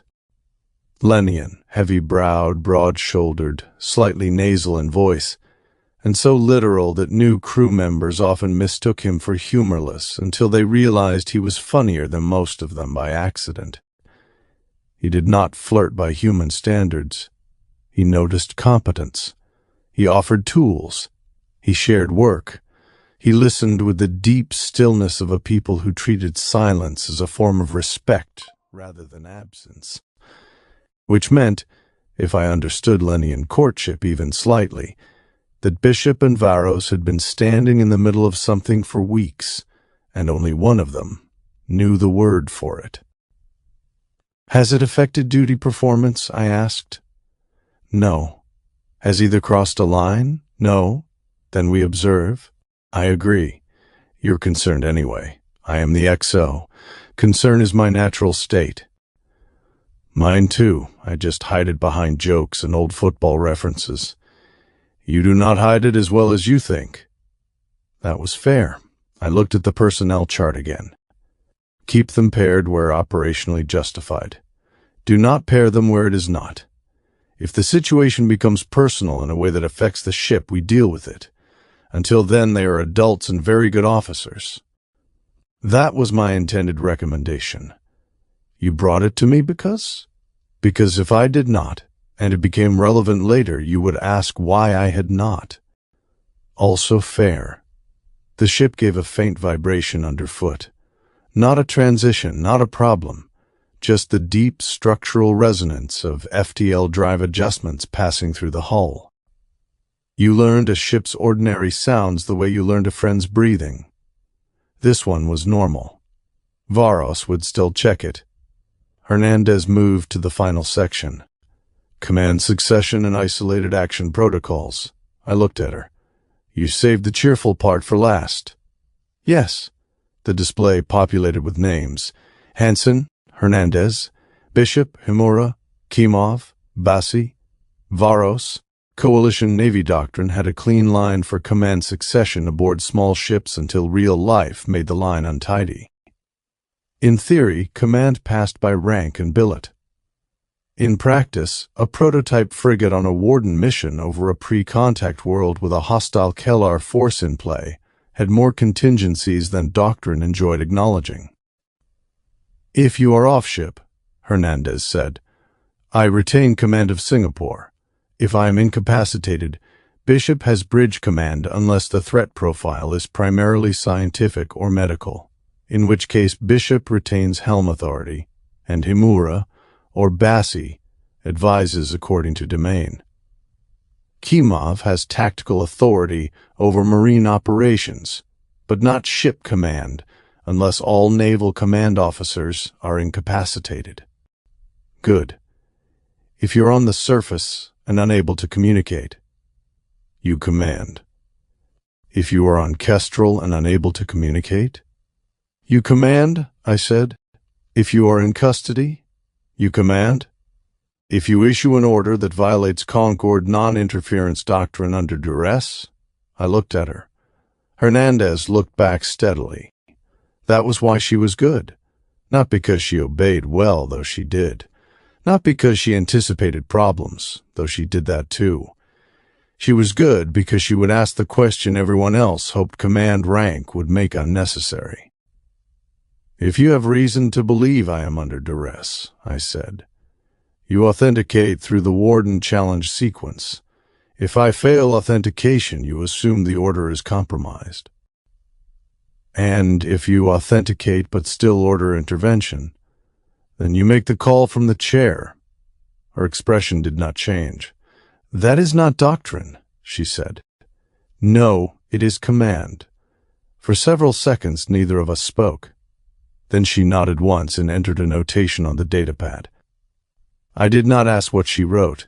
Any other ways you'd like to kill me in the planning stage? I asked. Several, but they are less likely. Comforting. I try. She closed the readiness matrix and brought up one last file. Aelari Prime rotated slowly in the display. Green cloud systems. River-laced continents. The large moon pale beyond the limb. Bassi had attached cultural risk annotations to the planet model. Religious centers. Known temple complexes. Settlement density. Seasonal weather patterns. Regions with limited Kestrel coverage. Regions where surface visibility was poor enough that an off-world actor could operate for days without orbital confirmation if he understood the sensor gaps. Bassi's updated estimate, Hernandez said. If Thrihiel descended within 12 hours of the Kestrel raid, and if he used the stolen cultural files correctly, he could already be within the Central Highland religious network. Meaning close to the likely artifact site. Meaning close to whatever Kestrel thought was worth studying. I rotated the planet with 2 fingers. The central mountain range moved into view. Do we have a name for the site? Not confirmed. Bassi found several religious references in the Kestrel files. The strongest candidate translates as Hall of the Moon's Heart. I looked up. Hernandez saw the reaction. Captain? Moon's Heart, I said. Yes. I thought of the Aelari divine pair, Aurelian opening the day, Selunara opening the night. Sunfather, Moonmother, marriage as cosmic order. A Bronze Age people, with a religious framework strong enough to turn strangers from the sky into meaning before those strangers could speak. Put that in the Situation Room cultural brief, I said, but not on the bridge displays unless needed. Agreed. And make sure Bassi gives me a focused read on Selunara's priesthood before arrival. Humura, too? Especially Humura. Hernandez studied me for a moment. You think she may be relevant to the local reception. I think Thrihiel is not the only one who can read a religion and decide where the pressure points are. You intend to use that? I intend not to be surprised by it. That was true. It was also incomplete. Hernandez accepted the answer because XOS learned to recognize which incomplete answers needed challenge and which needed time. She gathered the datapad.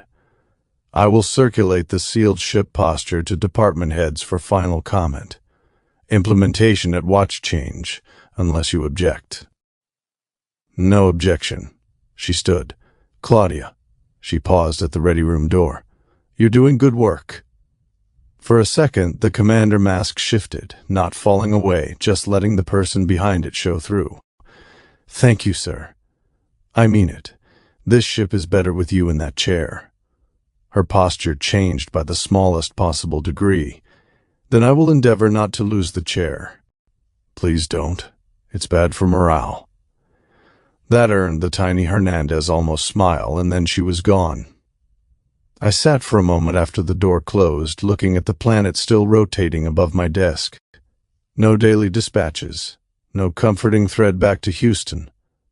Only the ship, only the people aboard her, only the information we had carried with us when we left. I shut down the display and stepped out of the ready room. The mess was quieter than it had been at dinner. Watch 3 lighting warmed the overhead panels. The tables had been cleaned. Someone had left a half-finished cup of tea near the recycler, and someone else had drawn a small cartoon mammoth on the galley status board with the caption, "Extinct but delicious." Gibby was nowhere in sight, but 2 covered containers sat in the galley warmer with handwritten labels. Bishop, do not let Russo steal. Varos, herbs approved. Cake questionable. I smiled despite myself. The lift doors opened at the far end of the compartment. Bishop stepped out first. Flight jacket half-zipped, hair tied back, eyes bright with the peculiar energy she got before difficult piloting work. Varos followed beside her, carrying a tool roll in one hand and a datapad in the other. He had the expression of a man preparing to argue with heat curves. They stopped when they saw me. "Captain," Bishop said. "Late shift." "Passive entry simulation," she said. "Commander Hernandez wants the thermal dump profile tightened before dropout," Varos added. "The current model wastes 14% of available masking opportunity." Bishop glanced at him. "Which is engineering for, he hates it." "I do not hate it," Varos said. "I object to its indiscipline." "That's what I said." I nodded toward the galley warmer. "Gibby saved you both dinner." Bishop's face lit up. "The mammoth?" "The second time Gibby prepared it in a week, which is not normal, but everyone liked it the first time." Varos moved to the warmer with the solemnity of a priest approaching an altar. He read the label on his container. "Cake questionable," he said. "Nara said it was medically safe. That is not the same as culturally advisable." "So I've heard." Bishop pulled her container from the warmer and gave the label a satisfied look. "Good, he knows Russo." "Everyone knows Russo," I said. Varos opened his container and inhaled carefully. Something in his expression softened. For a moment he was not the chief engineer of a human prototype frigate. He was Lenian, far from home, standing in a ship's mess at FTL, smelling herbs that meant something older than any of our mission orders. Bishop noticed. To her credit, she did not make a joke. She only took her own container and said more quietly, "Come on, we've got 12 minutes before the sim." Varos nodded. "That is sufficient. It is not sufficient to eat mammoth properly. Then we must be efficient. That is a terrible philosophy of dinner. It is an excellent philosophy of watchstanding." They carried their containers to the table. I left them there and headed forward. The bridge at FTO Cruise was dimmer than the bridge at real space operations. Bishop's relief officer sat at the helm. Bassie was at the science station, reviewing passive detection models with the intensity of someone who understood that her first major operational recommendation was now the ship's approach plan. Kimov stood near the aft bulkhead, speaking quietly with one of his Marines. Hernandez had already returned to the XO seat. My chair waited in the center. I sat. The forward viewport showed nothing useful. FTL gave the eye no honest stars, only the long distortion of transit, the universe stretched into abstraction by a drive architecture humanity had learned from a wreck on the far side of the moon, and still pretended, sometimes, to fully understand. "Status," I said. Hernandez looked up from her console. "All departments green within current operating limits, sealed ship posture ready for implementation at watch change, no external contacts, no incoming traffic." "No incoming traffic, of course not." "Very well." I rested my hands on the armrests and listened to the ship. Somewhere behind us, Houston moved through its own day. Somewhere ahead, Aelari Prime waited under green clouds and old gods. Somewhere between the two, a message that did not yet exist for us might already be on its way to the place we were going. But not to us. Not yet. Until we dropped out of FTL, sent our own position into the dark, and gave the universe a place to find us, Singapore was sealed by more than hull metal. We were sealed by distance, by velocity, by command, and by the simple, brutal fact that the next decisions would be ours alone. This has been part 1 of the Verdant Paradox Book 2 in R.M. Stratton's military science fiction series Concord Horizon. If you like the audiobook, the ebook is available at the link in the description.